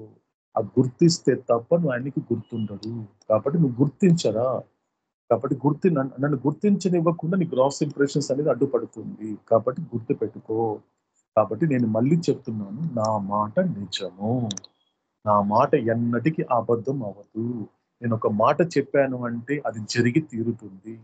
కానీ జరగదు అనేది కూడా ఒకటి, నీ దగ్గర ఉన్నటువంటి సహకరించిన సంస్కారాలు నిన్ను తన ఆధీనంలో పెట్టుకుంది కాబట్టి దాన్ని చెప్పినట్టు నడుచుకుంటున్నావు తప్ప ఇందులో ఏది కూడా నువ్వు నమ్ముకున్న దాంట్లో ఏది నిజం లేదు. కాబట్టి ఇక్కడ ఉన్నటువంటి ఏకైక నిజం ఎవరంటే ఒక పరమాత్ముడు ఒక్కడే, ఒక భగవంతుడు ఒక్కడే నిజము. కాబట్టి అటువంటి నిజమైనటువంటి వాడు ఒక వాస్తవమైనటువంటి భగవంతుడు చెప్పే ప్రతి మాట నిజమే నిజమే నిజమే. ఇది గుర్తుపెట్టుకునే ప్రయత్నం చేయాలి. ఇకపోతే 5th లైన్కి వెళ్తాం. 5th లో 5వ మాట చెప్పినటువంటి అవతార్ చెప్పిన మాట ఏంటి? Every word of mine has spiritual significance which provides enough food for thought.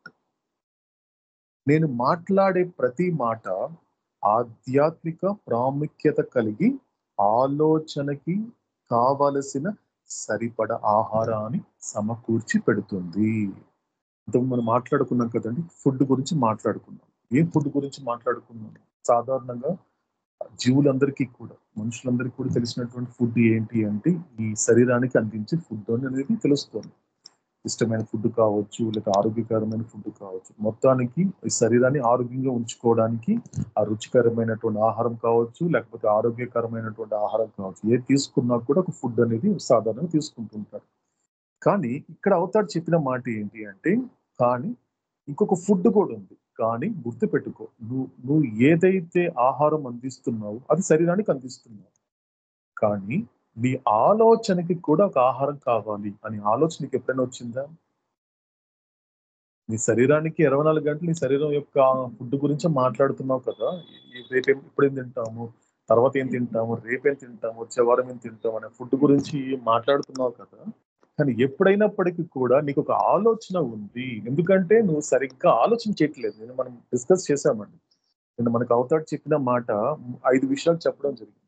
1 imagination, 2 thinking, 3 feeling, 4 experiencing, 5 becoming.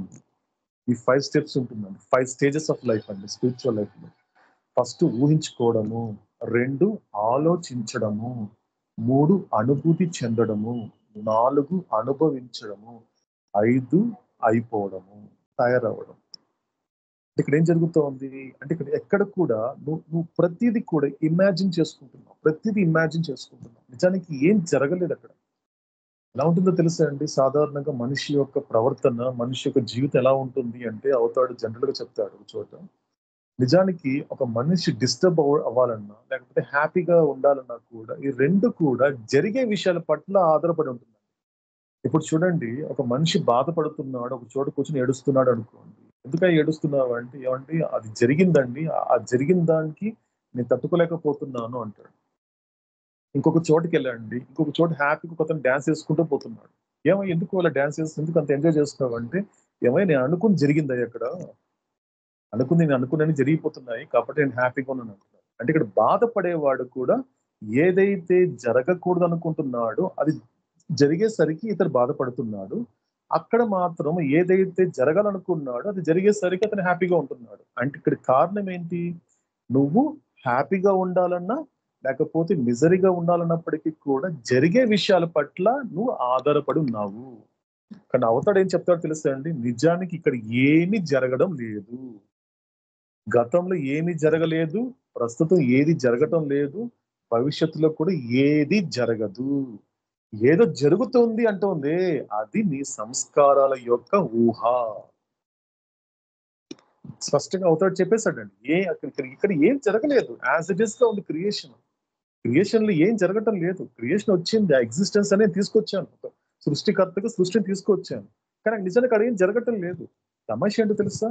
ఏదో జరిగిపోతోంది, సృష్టిలో మార్పులు వస్తోంది, ప్రకృతిలో మార్పులు వస్తోంది అని నీకు ఏదైతే కనపడుతోందో ఇదంతా కూడా నీ యొక్క అజ్ఞానం చేత తయారు చేసుకున్నటువంటి ఊహ వలననే జరిగింది. ఇదంతా కూడా నీ ఇమాజినేషన్. కాబట్టి ఇప్పుడు ఏం చేయాలి అంటే, ఈ దేహ పోషణ గురించి నువ్వు ఆలోచిస్తున్నావు కదా, ఈ దేహానికి ఫుడ్ గురించి నువ్వు ఆలోచిస్తున్నావు కదా, అంటే యువర్ ఇమాజినింగ్, నిన్ను ఊహించుకుంటున్నావు. కానీ ఇక్కడ మాత్రం ఇప్పుడు మనం ఏదైతే ఇప్పుడు ఈ ప్రయాణం చేస్తున్నామో, ఎవరి మాటలైతే ఆలకిస్తున్నామో, ఇక్కడ ఇమాజినేషన్ అనేది కూడా పనికి రాదు. ఇమాజినేషన్ నుంచి బయటపడేటువంటి జర్నీయే ఈ జర్నీ. మనం ఎవరి మాటలు ఆలకిస్తే, ఎవరి మాటలు శ్రద్ధగా ఆలకిస్తే ఊహ నుండి బయటపడతామో, అలాంటి వాడి యొక్క మాటలు ఆలకించడానికి ఈ క్షణము మన అందరి ఆత్మలు పరమాత్మను కూర్చోబెట్టుకున్నాడండి.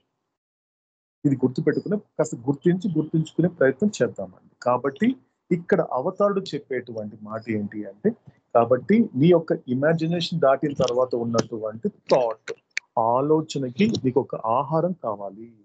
అది ఎక్కడ దొరుకుతుంది? అది ఎక్కడ బయట దొరకదు, ఎక్కడ ఆన్లైన్ లో దొరకదు, ఎక్కడ ఏ షాప్ లో దొరకదు. ఎక్కడ దొరుకుతుంది? ఇప్పుడు ఏ క్షణం అయితే మనం ఈ క్షణం కూర్చున్నామే, ఈ క్షణం కూర్చొని ఎవరి మాటలు శ్రద్ధగా ఆలకించడానికైతే ఇక్కడ కూర్చున్నామో అటువంటి మాటలలో మన థాట్కి కావాల్సినటువంటి ఫుడ్ దొరుకుతుంది. అందుకే అవతారు స్పష్టంగా చెప్తున్నాడు, నేను మాట్లాడే ప్రతి మాట ఎలా ఉంటుందో తెలుసు. అది కూడా ఒక ఆధ్యాత్మిక ప్రాముఖ్యత కలిగి, లైన్ ఇంపార్టెంట్ అండి, బాగా అర్థం చేసుకోవాలి. భౌతిక విషయాలు ప్రాముఖ్యత కలిగి కాదండి, ఆధ్యాత్మికమైనటువంటి ప్రాముఖ్యత, భౌతికమైన ప్రాముఖ్యత కాదు.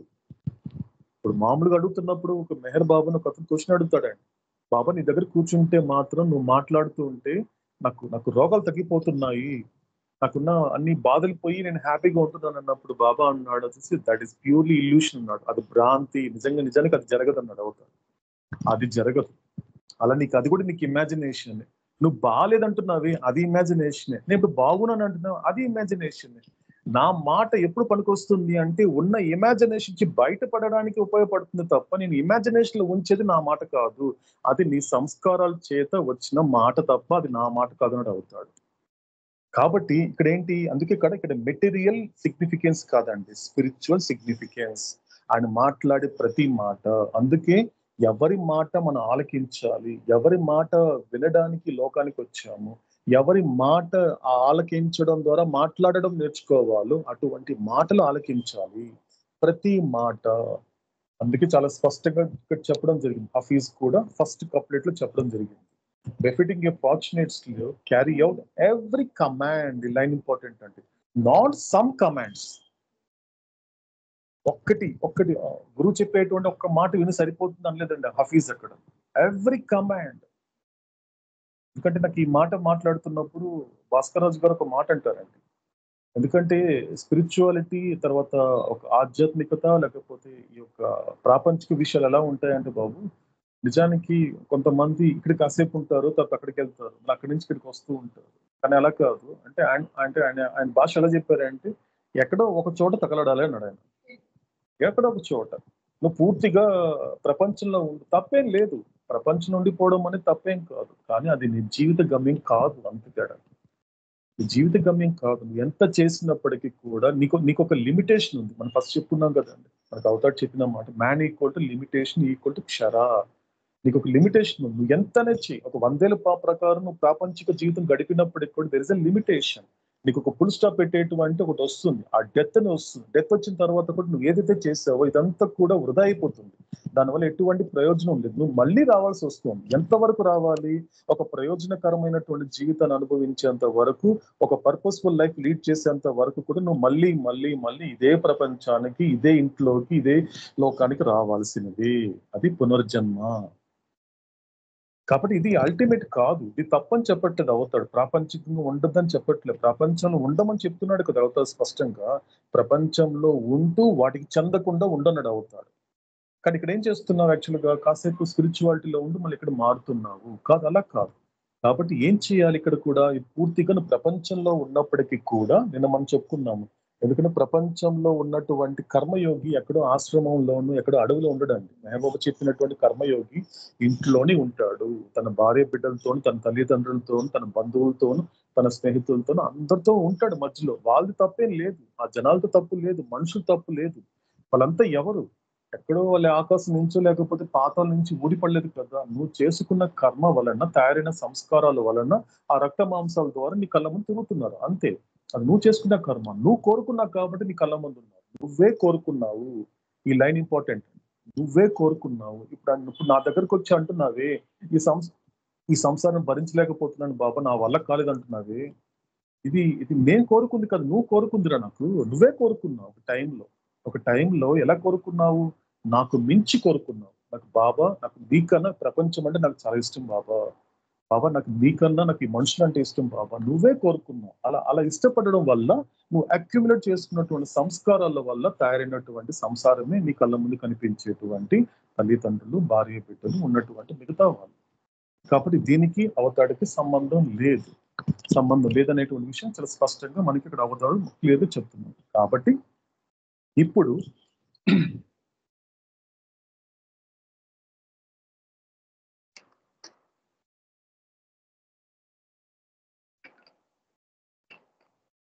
ఇప్పుడు ఆలోచనకి, ఎందుకంటే ఆలోచించాలి అంటే దానికి ఒక ఫుడ్ కావాలి. ఆలోచించాలి అంటే దానికి ఒక ఫుడ్ కావాలి. ఆ ఫుడ్ ఎవరిస్తారు అంటే మనము ఈ క్షణం ఎవరి మాటలైతే ఆలకిస్తున్నామో అలాంటి మాటలే ఆలోచించడానికి ఒక ఆహారాన్ని సమకూర్చి పెడుతుంది. ఇది చాలా స్పష్టంగా అర్థం కావాలండి, చాలా స్పష్టంగా అర్థం కావాలి. ఎందుకంటే అవతాడు ఎప్పుడు చెప్తూ ఉంటాడు, ఎందుకంటే ప్రతి ఒక్కరు థింక్ చేస్తున్నాం అంటున్నారు. నిజంగా నేను చెప్తున్నాను, అసలు మీరు థింకింగ్ స్టార్ట్ చేయలేదు అంటున్నాడు. అసలు మీరు థింకింగ్ స్టార్ట్ చేయలేదు, ఇదంతా ఇమాజిన్ చేసుకోవడం తప్ప ఏమీ లేదు. ఎందుకంటే మీరు థింక్ చేస్తే, ఎందుకంటే తెలియకుండా మాట్లాడడంలో కొన్ని మాటలు ఉంటాయండి. కొన్ని మాటలు కొద్దిగా విచారణ చేసుకుంటే, ఒకసారి మాట్లాడే మాటల్ని కాస్త విచారణ చేసుకుంటే ఒక గొప్ప విషయం తెలుస్తుందండి. సాధారణంగా ఒక మాట సర్క్యులేట్ అవుతుంటుందండి, మనం వింటూ ఉంటాము, కొన్ని చోట్ల అంటుంటాం కూడా ఇలాంటి మాటలు. ఏంటి అది అంటే, ఎంత ఆలోచించినా ఏం చేయాలో అర్థం కావటం లేదు. సాధారణంగా ఈ స్టేట్మెంట్ వింటూ ఉంటామండి, మామూలుగా వినడము అనడము జరిగి ఉంటుంది. అంటే ఎంత ఆలోచించినా అండి ఏం చేయాలో అర్థం కావట్లేదండి. ఎందుకంటే ఇంతకు మించిన అబద్ధ స్టేట్మెంట్ వేరే లేదండి. బాగా అబ్జర్వ్ చేద్దామండి.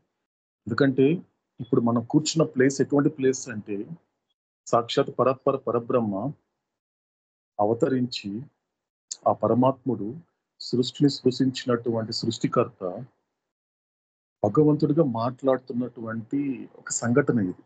అటువంటి ఎన్విరాన్మెంట్ లో కూర్చున్నాం, అటువంటి వాతావరణంలో కూర్చుని ఉన్నాం. అంటే ఇక్కడ ఈ వాతావరణంలో ఎందుకు కూర్చోపెట్టాడు అంటే అవతాడు, నువ్వు ఏం మాట్లాడాలో నువ్వు నేర్చుకో. ముందు నువ్వు మాట్లాడే ప్రతి మాట అబద్ధం.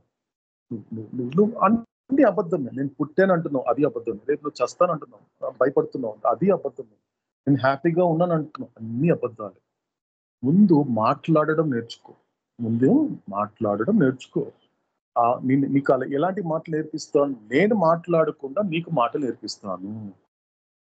ఇదే మాటని మౌలానా జలాలుద్దీన్ రూమి స్పష్టంగా చెప్పడం జరిగింది. Learn to speak by listening అన్నాడు మౌలానా జలాలుద్దీన్ రూమి. అంటే ఆలకించడం ద్వారా మాట్లాడడం నేర్చుకోవాలి. ఇది కొంచెం ఎక్స్ప్లెయిన్ చేసుకున్నాం అనుకోండి కరెక్ట్ గా. ఇప్పుడు ఈ ఫుడ్ కనుక సరిగ్గా కనుక ఈ యొక్క ఇంటెలెక్ట్ అంటే ఈ థాట్ కి ఫుడ్ కనుక ఇవ్వగలిగితే ఏం జరుగుతుందో తెలుసా అండి? ఆలకించడం ద్వారా ఎలా ఆలోచించాలో అలా ఆలోచించగలుగుతాను. ఆలకించడం ద్వారా ఏం మాట్లాడాలి అలాంటి మాటలను నేర్చుకొని మాట్లాడతాను. ఆలకించడం ద్వారా చేయవలసినటువంటి కర్మలను నా లిమిటేషన్ వరకు నా కర్మలు నేను చేయగలుగుతాను. ఇదేంటి? It is the power of food అండి. ఇది ఈ పవర్ ఆఫ్ ఫుడ్, అవతారుడు ఇచ్చేటువంటి మాటలో ఉన్నటువంటి పవర్ అండి. కాబట్టి ఏం చెప్తున్నాడు అవతాడు అంటే, అసలు నువ్వు ఆలోచించలేదు కాబట్టి అట్లీస్ట్ ఇప్పుడైనా స్టార్ట్ చేయి. ఎందుకంటే ఒక్కసారి నువ్వు ఆలోచించడం మొదలు పెట్టావు, నువ్వు ఏం చెయ్యాలో నీకు తెలుస్తుంది. ఇది అవతాడు చెప్పే మాట అండి. మామూలుగా సమాజంలో ప్రపంచంలో మాట్లాడే మాట ఏం మాట్లాడుతున్నారు? నేను చాలా ఆలోచించానండి ఈ సమస్య నుంచి బయటపడడానికి, కానీ ఎంత ఆలోచించినా ఏం చేయాలో అర్థం కావట్లేదండి. కాదండి, ఇక్కడ అవతాడు చెప్తున్నాడు, నువ్వు నిజంగా ఆలోచిస్తే, ఎందుకంటే ఆలోచన అనేటువంటిది ఏంటి? ఒక బుద్ధితో పని చెప్పాలి. ఆలోచన అంటే ఎటువంటి బుద్ధి? వివేకవంతమైన బుద్ధితో ఆలోచించడము. ఇలా ఇది కొంచెం కనెక్ట్ చేసుకోవాలండి, కొద్దిగా కనెక్ట్ చేసుకునే ప్రయత్నం చేద్దాం. ఆలోచన అనేది ఎలా ఒక ప్రాపర్ వేలో వెళ్తుంది? ఆలోచన అనేది ఎప్పుడు పూర్ణమవుతుంది? ఆలోచన అనేది ఎప్పుడు సంపూర్ణం అవుతుంది అంటే ఏ విధంగా అంటే, నీకు ఈ మానవ జన్మంలో ఇవ్వబడినటువంటి 2 బహుమతులు ఉన్నాయి. ఎందుకంటే ఈ 2 బహుమతులను గనక నువ్వు గుర్తించి సద్వినియోగం పరుచుకోగలిగితే నీకు ఒక స్పష్టమైనటువంటి అవగాహన నీ జీవితంలో వస్తుంది. ఏంటి ఆ స్పష్టమైన అవగాహన అంటే, నాకు ప్రత్యేకంగా అవతార్ మెహర్ బాబా ఇవ్వవలసినదంటూ ఏమీ లేదు.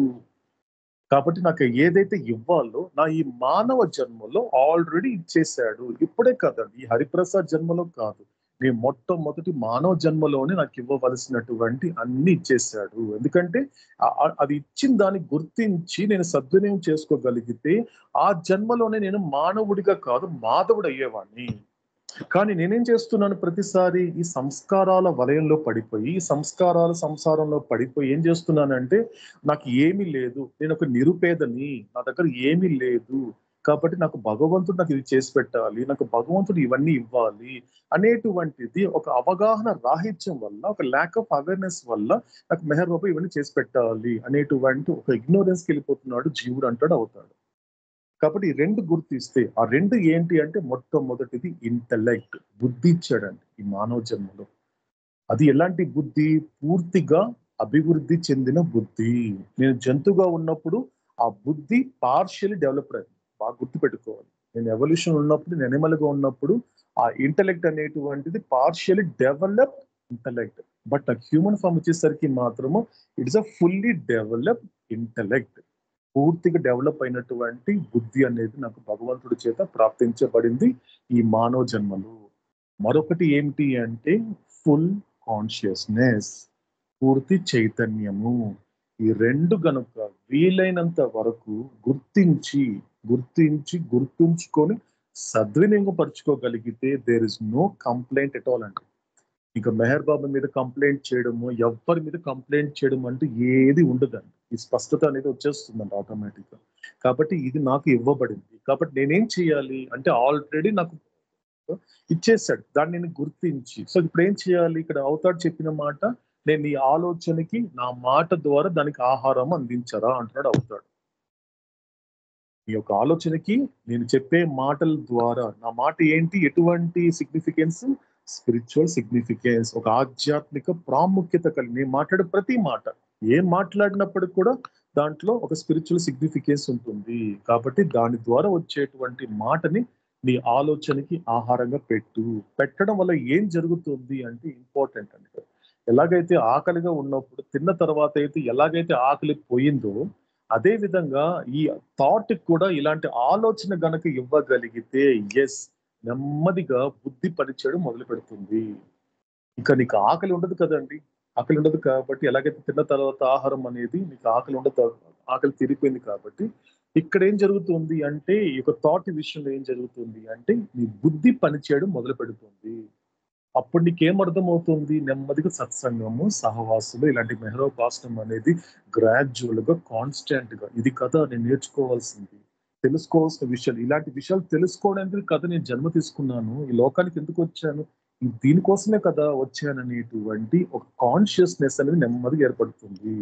అలాంటప్పుడు ఏమవుతుంది? ఒక్కసారిగా ప్రాపంచికంగా ఉన్నవాడు నెమ్మదిగా ఒక యాస్పిరెంట్ అవుతాడు అని అవుతాడు. ఒక సాధకుడు అవుతాడు, తెలుసుకొని, ఓహో ఇవంతా, ఇది మానవ జన్మ ఎందుకు ఇవ్వబడిందా, ఓహో మానవ జన్మలో మనం ఎటువంటి పనులు చేయాలా, ఎటువంటి కర్మలు చేయాలా, ఓహో వీళ్ళంతా ఎవరు, ఓహో నా సంస్కారాల వలన వచ్చినటువంటి వాళ్ళే తప్ప వాళ్ళంతటిగా వాళ్ళు నా దగ్గరికి రాలేదు, కాబట్టి నా సంస్కారాలే వాళ్ళు నా దగ్గరికి వచ్చేలా చేసింది, నన్ను వాళ్ళ దగ్గరికి వచ్చేలా చేసింది ఈ సంస్కారాలే అనేటువంటి ఒక అవగాహన ఏర్పడుతుంది. ఇదంతా ఎప్పుడు జరుగుతుంది? ఆహారం అందించడం వల్ల. అంటే ఒక స్పష్టంగా చెప్పాలి అంటే, ఒక వివేకవంతమైన బుద్ధితో ఆలోచించడం అనేది నువ్వు ప్రారంభిస్తావు.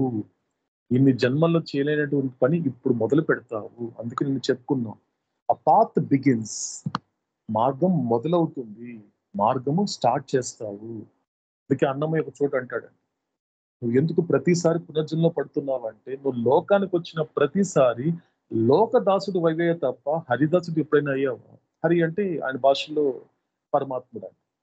ప్రతిసారి నువ్వు లోకానికి వచ్చిన ప్రతిసారి లోకానికి దాసుడివి. నీకు వాళ్ళకి దాసుడు అయిపోతున్నావు, వీళ్ళకి దాసుడు అయిపోతున్నావు తప్ప, ఏ క్షణమైనా, ఏ మొమెంట్ అయినప్పటికీ కూడా నువ్వు భగవంతుడిని తెలుసుకునే ప్రయత్నం చేసావు, ఏ జన్మలైనా చేసావా? పుట్టిన ప్రతిసారి లోకంలోకి వచ్చిన ప్రతిసారి పుట్టడము లోకదాసుడుగా పుడుతున్నావు, చచ్చే టైం కూడా లోకదాసుడు అవుతున్నావు, మళ్ళీ లోకానికి వస్తున్నావు. అంటే లోకం చుట్టూ ఎన్ని ప్రదక్షిణాలు చేస్తావో నీకు అసలు ఐడియా ఉందా? ఎన్ని ప్రదక్షిణాలు చేసావో తెలుసా నీకు అర్థం కాదు. కాబట్టి ఇక్కడికి వచ్చిన తర్వాత గుర్తు పెట్టుకో, నువ్వు అవ్వాల్సినటువంటి హరిదాసుడు కాగలగాలి. అట్లీస్ట్ హరిదాసుడు కాకపోయినప్పటికీ కూడా హరిదాసుడికి సంబంధించిన వాళ్ళతో సాంగత్యం ఏర్పరచుకో. అందుకే అవుతాడు satsang is the best way to attain liberation అంటాడు. అవుతాడు ఆ సత్సంగం అనేది చెయ్యి. నీకేం తెలియకపోయినా తెలిసిన వాళ్ళ దగ్గర కూర్చో, అది సత్సంగము. సత్తు గురించి మాట్లాడేవాడు ఎవరు ఉంటాడు ఈ భూమి మీద, ఎక్కడున్నాడు? వెతుకు. ఎన్నో వెతుకుతున్నావు కదా, నీకు రోగం ఉన్నప్పుడు ఆ రోగం తగ్గించుకోవడానికి ఎంతమంది డాక్టర్లు వెతుకుతున్నావు. నీ దగ్గర ఒక ₹2 అకౌంట్ లో ₹2 తగ్గేసరికి ఆ ₹2 ఎలా సంపాదించాలో వెతుకుతున్నావు. సో నీ పిల్లలకి వచ్చేసి ఏదైనా కోరిక తీరకపోయినా కోరిక తీర్చడానికి ఎన్నో రకాల మార్గాలు వెతుకుతున్నావు కదా. ఎప్పుడైనా భగవంతుని వెతికావా? ఎప్పుడైనా సత్పురుషులు వెతికావా? ఎక్కడైనా సాంగత్యం చేయాలనేటువంటి వెతికావా? అలా వెతుకుని కనిపెట్టు. కాబట్టి నీకు అప్పుడు మాత్రమే నీకు స్పష్టమైన అవగాహన అనేది నీ జీవితంలో వస్తుంది. కాబట్టి ఏం జరుగుతుంది? అవతారుడు చెప్పే ప్రతి మాటని ఎవరి ఆలోచనకి ఆహారం అందించడం వలన ఏం జరుగుతుందని కంప్లీట్ యాక్టివేట్ అవుతుంది, పూర్తిగా యాక్టివేట్ అయిపోతుంది. ఆ యొక్క థాట్ అనేది యాక్టివేట్ అయింది అనుకోండి, ఎస్ అది ఏం చేస్తుందో తెలుసా అండి? అది ఎంత చక్కగా ఉంటుందంటే ఆ జీవితము ప్రతి చోట ఆ వివేకం అనేది గుర్తు చేస్తూ ఉంటుంది. ఏదో ఒక లైఫ్ లో జరిగింది, చాలా పెద్ద యాక్సిడెంట్ జరిగింది, అసలు తట్టుకోలేని సమస్య వచ్చింది, వెంటనే గుర్తు చేస్తుంది. ఎందుకు అంతగా ఎక్సైట్ అయిపోతున్నావు? ఎందుకు అంత ఎమోషనల్ అయిపోతున్నావు? ఇదంతా కూడా భగవంతుడు జరిపించేటువంటి డివైన్ ప్లాన్ లో భాగమే కదా. ఇదంతా ఎవరు? ఆయన చేతిలో ఆడేటువంటి ఒక ఆటగాళ్ళే కదా, ఆటగాడు ఆయనే కదా. కాబట్టి ఇవన్నీ కూడా ఒక కారణం చేత భగవంతుడు జరిపించాడు. కాబట్టి నువ్వు ఎమోషనల్ అవ్వాల్సిన అవసరం లేదు, భయపడాల్సిన అవసరం లేదు, బాధపడాల్సిన అవసరం అంతకంటే లేదు అనేటువంటి ఒక స్పష్టత, ఒక ప్రశాంతత వస్తుంది. అందుకే భాగవతంలో చెప్తారండి, ఎందుకంటే 3 విషయాలు చెప్తారు. నిజానికి చింతతో మొదలవుతుంది మనిషి జీవితం. సాధారణంగా అయితే ఒక ఆందోళన చింతతో మొదలవుతుంది. ఈ చింత నుంచి వీడు నిశ్చింతకి రావాలి అంటే మధ్యలో ఒక జంక్షన్ ఉందండి, ఒక జంక్షన్ ఉంది. చింత నుంచి చింతని అనుభవించేవాడు, ఆ వర్రీగా ఉండేటువంటి వాడు నిశ్చింతగా ఉండాలి అంటే వాడు బ్రిడ్జ్ దాటాల్సి వస్తుంది. ఆ బ్రిడ్జి పేరే చింతన. అవుతాడు ఎప్పుడు చెప్తాడు ఈ బాధపడేది. అందుకే అవుతాడు ఒక మాట చెప్తాడు, బాబా నాకు చింతలు ఎక్కువైపోయి బాబా, నాకు వర్రీస్ ఎక్కువ అంటే మాత్రం అవుతాడు 2 విషయాలు అడుగుతాడు. ఈ చింత ఎవరికి వచ్చిందో తెలుసుకో అన్నాడు. ఎవరికి వచ్చింది? నీ దేహానికి కదా. నీ దేహం అనేది నీది కాదే, ఈ దేహాన్ని ధరించిన వాడివే తప్ప దీనికి సంబంధించిందే. కాబట్టి నీకు కాదు, నీకు చింతలు ఎటువంటి లేదే. అంటే ఇదంతా ఏది చేస్తుంది? ఆ వివేకము. This the power of discrimination అని అవుతాడు. కాబట్టి మొత్తానికి ఈ 5వ మాటలు అవుతాడు చెప్పదలుచుకున్న విషయం ఏంటి అంటే, కాబట్టి నీ యొక్క థాట్ అనేది నిజానికి, ఎందుకంటే దానికి ఆహారం లేదు. నువ్వు ఎందుకు ఇమాజినేషన్ లోనే కూరుకుపోయావు అంటే, ఇప్పుడు చూడండి, మనకు ఆహారము ఒక పూట లేకపోతే పర్లేదండి, 2 పూటలు లేకపోయినా పర్లేదు, ఒక రోజంతా లేదనుకోండి, ఓకే ఏదో అరేంజ్ చేసుకోవచ్చు, ఏదో ఒకటి తాగువలే చేయొచ్చు. కానీ ఒక రోజులు గడిచే కొద్దీ ఆ సరైన ఆహారం లేదనుకోండి, ఖచ్చితంగా మనిషి ఏమైపోతాడంటే బలహీనపడిపోతాడు, పూర్తిగా బలహీనపడిపోతాడు, కదలలేని పరిస్థితికి వెళ్ళిపోతాడు. ఇప్పుడు ఒక సాధారణమైనటువంటి మనిషి పరిస్థితి అలాగే ఉందండి. సామాన్య మనిషి యొక్క థాట్ కూడా అలాగే బలహీనపడిపోయింది, సరైన ఆహారం లేకపోయేసరికి. ఎప్పుడైతే పూర్తిగా ఆలోచన అనేది బలహీన పడిపోయిందో, దాని ముందున్నటువంటి ఊహ అనేది విజృంభిస్తోంది, పూర్తి శక్తితో పుంజుకుంటోంది ఆ ఊహ నుంచి. అందుకే స్పష్టంగా అవుతాడు చెప్పాడు, హూ క్రియేటెడ్ దిస్ వరల్డ్. బాబా అడిగిన క్వశ్చన్ అండి, మండలి సభ్యులతో అడుగుతాడండి ఒక చోట మండలి హాల్లో, just tell me who created this world. ఎవరు ఈ ప్రపంచాన్ని సృష్టించారు అన్నప్పుడు స్పష్టంగా ఆ క్వశ్చన్ చూడండి, ఎంత క్లారిటీగా అడుగుతున్నాడు అవుతాడు.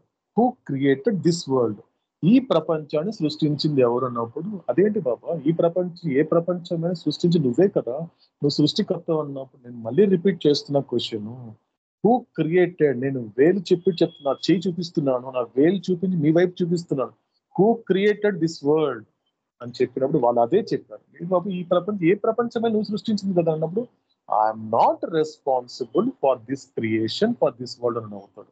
ఈ ప్రపంచానికి నేను బాధ్యత వహించడం లేదు, నాకు సంబంధం లేదని అవుతాడు. మరి ఎలా వచ్చింది బాబా ఇవన్నీ కూడా? నా దేహము, నా చుట్టూ ఉన్న జనము, నా చుట్టూ ఉన్న ప్రపంచం ఇదంతా ఎక్కడి నుంచి వచ్చిందంటే నువ్వు నీ ఊహ చేత సృష్టించుకున్నదే. ఇమాజినేషన్. ఈ లైన్ కాస్త క్యారీ చేద్దాం. ఈ లైన్ అవుతాడు చెప్పే మాట కాస్త శ్రద్ధగా ఆలకిస్తే క్యారీ చేయించండి. ఇదంతా ఇమాజినేషన్ నువ్వు చెప్పే ప్రతి మాట. కాబట్టి ఎప్పుడైతే నువ్వు ఇగ్నోరెన్స్ వల్ల సహకరించిన సంస్కారంలో ఏం జరుగుతుందంటే ఆ యొక్క ఊహ అనేటువంటిది విపరీతమంగా పుంజుకుంటూ ఉంటుంది, విపరీతమైన శక్తితో పుంజుకుంటూ ఉంటుంది.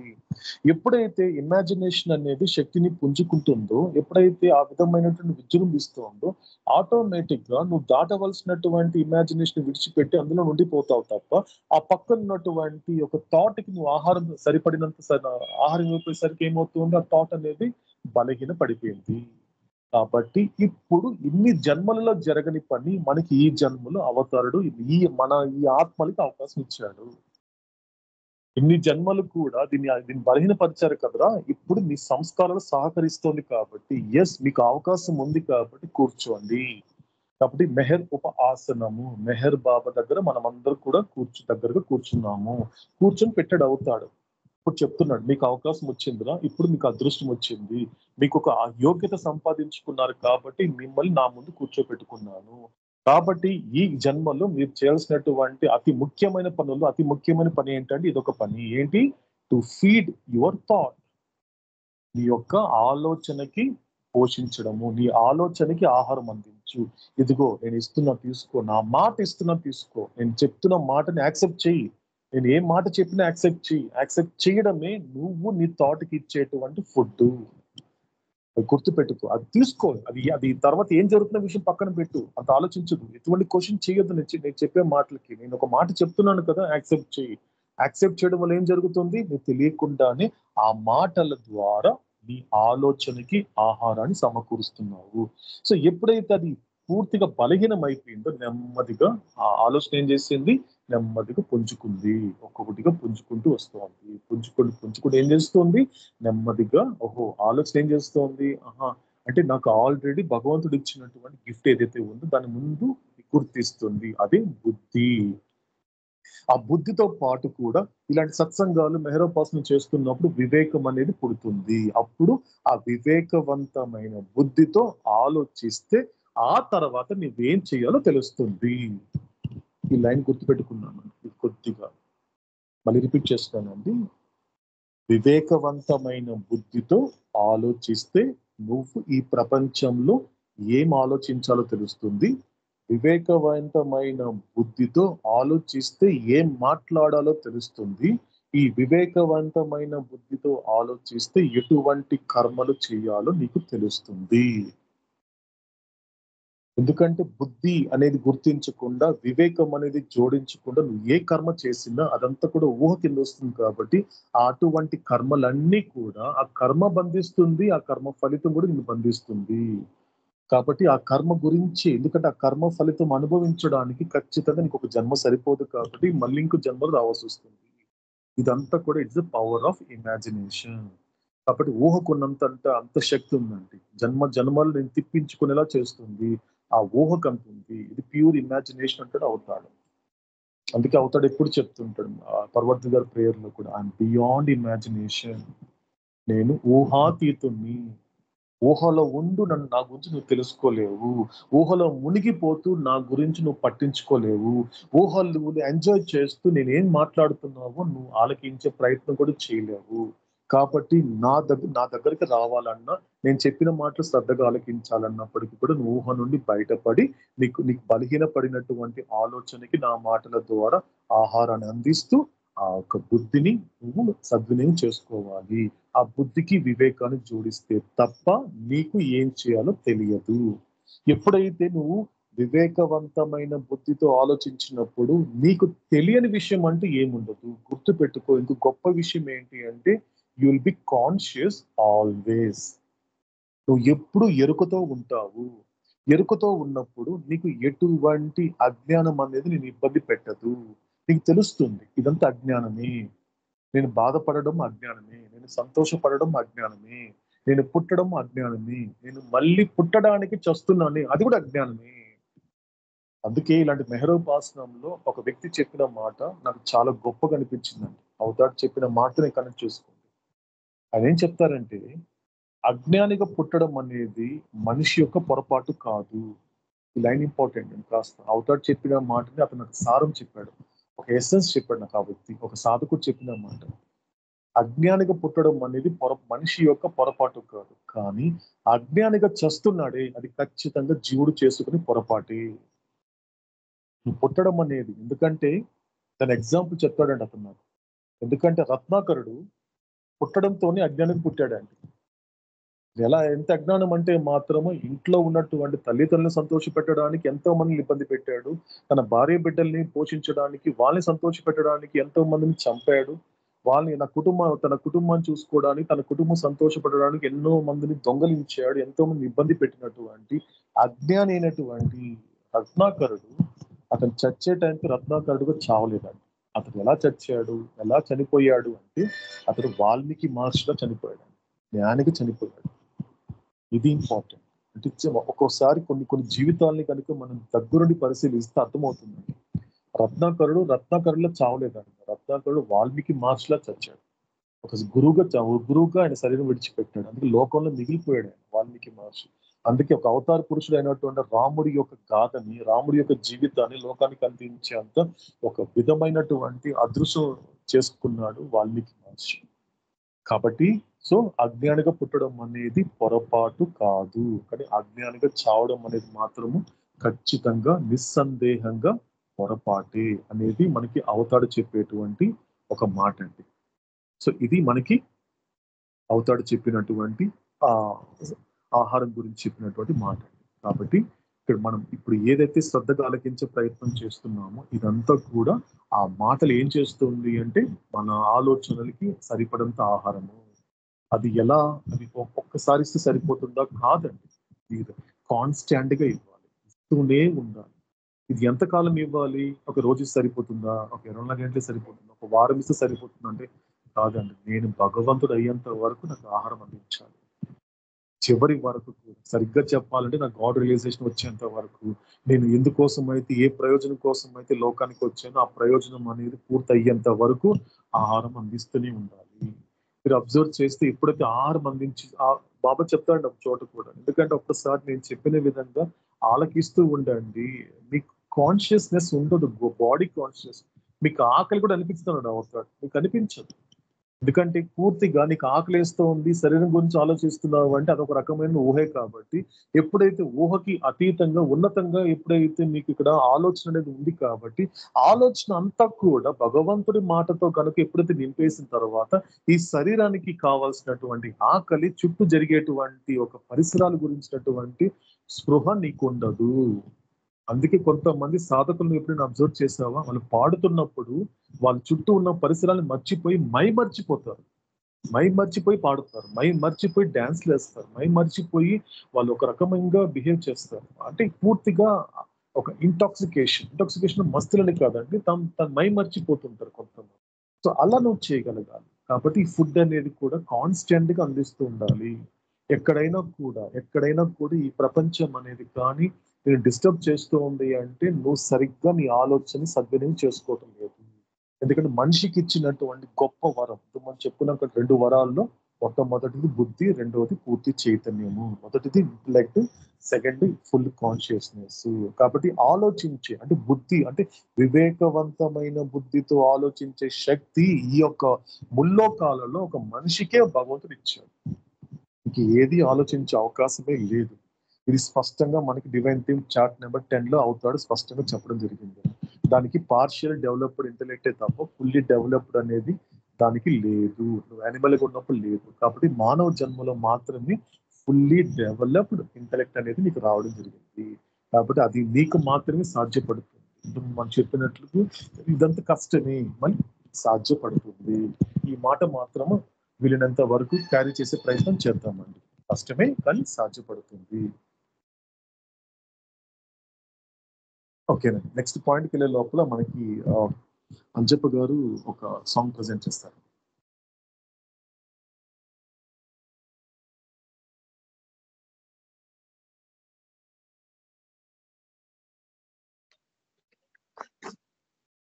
శాశ్వత ప్రియతమ అవతార్ మెహర్ బాబా కీ జై.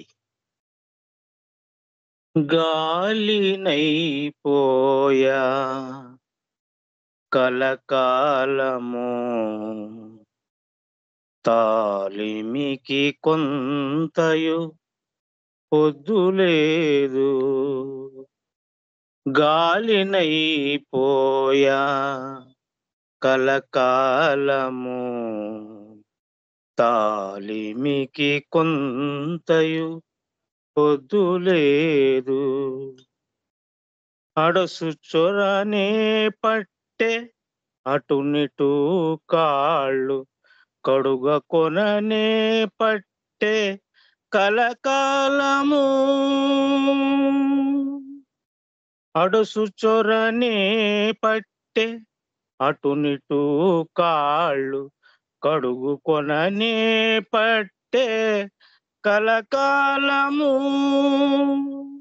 ఒడలికి జీవునికి ఒడయడైన హరి, ఒడలికి జీవునికి ఒడయడైన హరి తడవగా కొంతయు పొద్దులేదు. ఒడలికి జీవునికి ఒడయడైన హరి తడవగా కొంతయు పొద్దులేదు. గాలినైపోయా కలకాలము తాలిమికి కొంతయు పొద్దులేదు. కలచు చిందనే పట్టె కడవగనించగబట్టె కలుష దేహపు బాధ కలకాలము. కలచు చిందనే పట్టె కడవగనించగబట్టె కలుష దేహపు బాధ కలకాలము. తలపోస్తి తన పాలి దైవమైన హరి, తలపోసి తన పాలి దైవమైన హరి తలచగా కొంతయు పొద్దులేదు. గాలినైపోయా కలకాలము తాలిమికి కొంతయు పొద్దులేదు. శిరసు ముడువా బట్టె చిక్కు తీయగబట్టె గరిమల కపటాల కలకాలము. శిరసు ముడువా బట్టె చిక్కు తీయగబట్టె గరిమల కపటాల కలకాలము. తిరువెంకటగిరి దేవుడైన హరి, హరి హరి హరి తిరువెంకటగిరి దేవుడైన హరి దరిచేర దరిచేర కొంతయు పొద్దులేదు. గాలినైపోయా కలకాలము తాలిమికి కొంతయు పొద్దులేదు. శాశ్వత ప్రీతం అవతార్ మెహర్ బాబా కీ జై.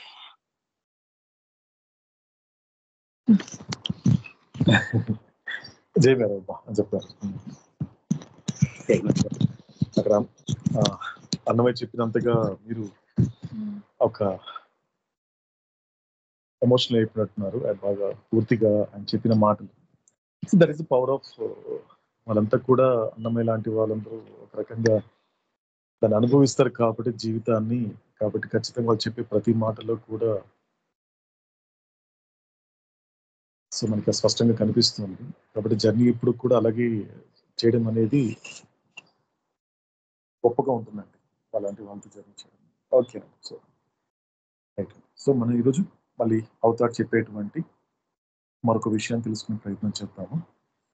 సో మనకి ఇక్కడ అవతార్ చెప్పేటువంటి 6th పాయింట్ ఏంటి అంటే, whatever I say, what I know, but to you all these are only words.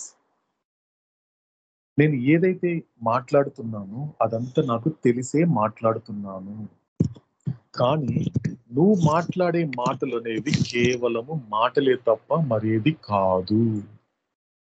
ఇంకొంచెం క్లారిటీ ఇస్తున్నాడండి అవతార్, అంటే కన్విన్స్ చేస్తున్నాడండి. అంటే ఎన్ని రకాలుగా చెప్తున్నాడు చూడండి. ప్రేమ, ఆదుకునే ప్రేమ అనేది, కంపాషనేట్ అనేది ఎంత గొప్పగా ఉంటుందంటే అవతారుడు ప్రేమ, పరమాత్ముడి యొక్క ప్రేమ, అవతారుడు యొక్క ప్రేమ, సృష్టికర్త యొక్క ప్రేమ అనేది ఎంత గొప్పగా ఉంటుంది అంటే ఎన్ని రకాలుగా కన్విన్స్ చేస్తున్నాడు చూడండి. ఎన్ని రకాలుగా చెప్తున్నాడు, ఎన్ని విధాలుగా అంటే మొత్తానికి వినమంటున్నాడు. ఈ జన్మలో కనీసం ఈ జన్మనన్నా కూడా పూర్తిగా వినియోగించుకోండి. ఈ జన్మని ఎందుకోసమైతే వచ్చిందో, ఈ ప్రయోజనం కోసం వచ్చిందో దాన్ని అట్లీస్ట్ కనీసం గుర్తించే ప్రయత్నం చేయండి. ఎందుకంటే గత జన్మల్లాగా అలాగే గడిపేయకుండా ఒక అర్థం పరమార్థం ఉంటుంది మానవ జన్మ అనేది. కాబట్టి దాన్ని ఎన్ని రకాలుగా అవుతాడు కంపాషన్ అనేది ఒకసారి మనం కాస్త గుర్తిస్తే స్పష్టంగా క్లియర్గా ఉంటుంది.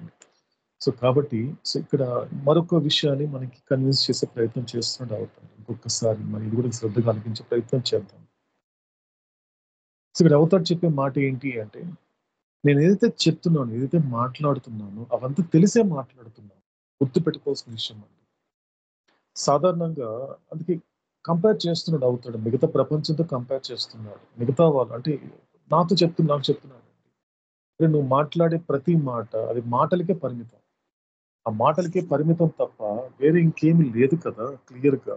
సో ఇక్కడ స్పష్టమైనటువంటి విషయం ఏంటి అంటే, నువ్వు ఏదైతే తెలుసు అంటున్నావు అది నీకు తెలిసి నువ్వు చేయట్లేదు. ఏదైతే తెలుసు అంటున్నావు, నాకు అది తెలుసు అంటే అంటున్నావు, చాలా డేంజర్ అండి. చాలా ప్రమాదకరంగా ఉంటాయి కొన్ని పదాలు ఎలా ఉంటాయి చాలా. ఎందుకంటే తెలుసు అన్నావంటే, ఎందుకంటే అదే అన్నమయ్య అంజప్ప గారు షేర్ చేసినటువంటి అదే సంకీర్తన ఇచ్చినటువంటి అన్నమయ్య సంకీర్తన ఒక మాట అంటాడు, తెలిసితే మోక్షము, తెలియకున్న బంధము. నువ్వు తెలుసు అంటున్నావు, ఏం తెలుసు నీకు? ఏమంటే నాకు ఇవన్నీ తెలుసు అండి అంటున్నాను, ఏం తెలుసు నీకు? ఫర్ ఎగ్జాంపుల్ నేను అడుగుతున్నాను, సాక్షాత్ భగవంతుడు అడుగుతున్నాడు అండి, నన్ను అడుగుతున్నాడు, నాకు తెలుసు బాబా ఇవన్నీ అంటున్నాను, ఏం తెలుసు నాకు చెప్పురా, నీకు తెలిసి నాకు చెప్పు, నాకు తెలియదేమో, నేను నేర్చుకుంటా, నేను చెప్పు ఏం తెలుసు నీకు అంటే అని అడిగితే సమాధానం లేదండి. ఏం తెలుసు అంటున్నావు? ఈ లోకం తెలుసు అంటున్నావు, ఈ ప్రపంచం తెలుసు అంటున్నావు, నీ పక్క వాళ్ళ గురించి తెలుసు అంటున్నావు. నీ పక్క వాళ్ళ గురించి ఎంత తెలుసు నీకు?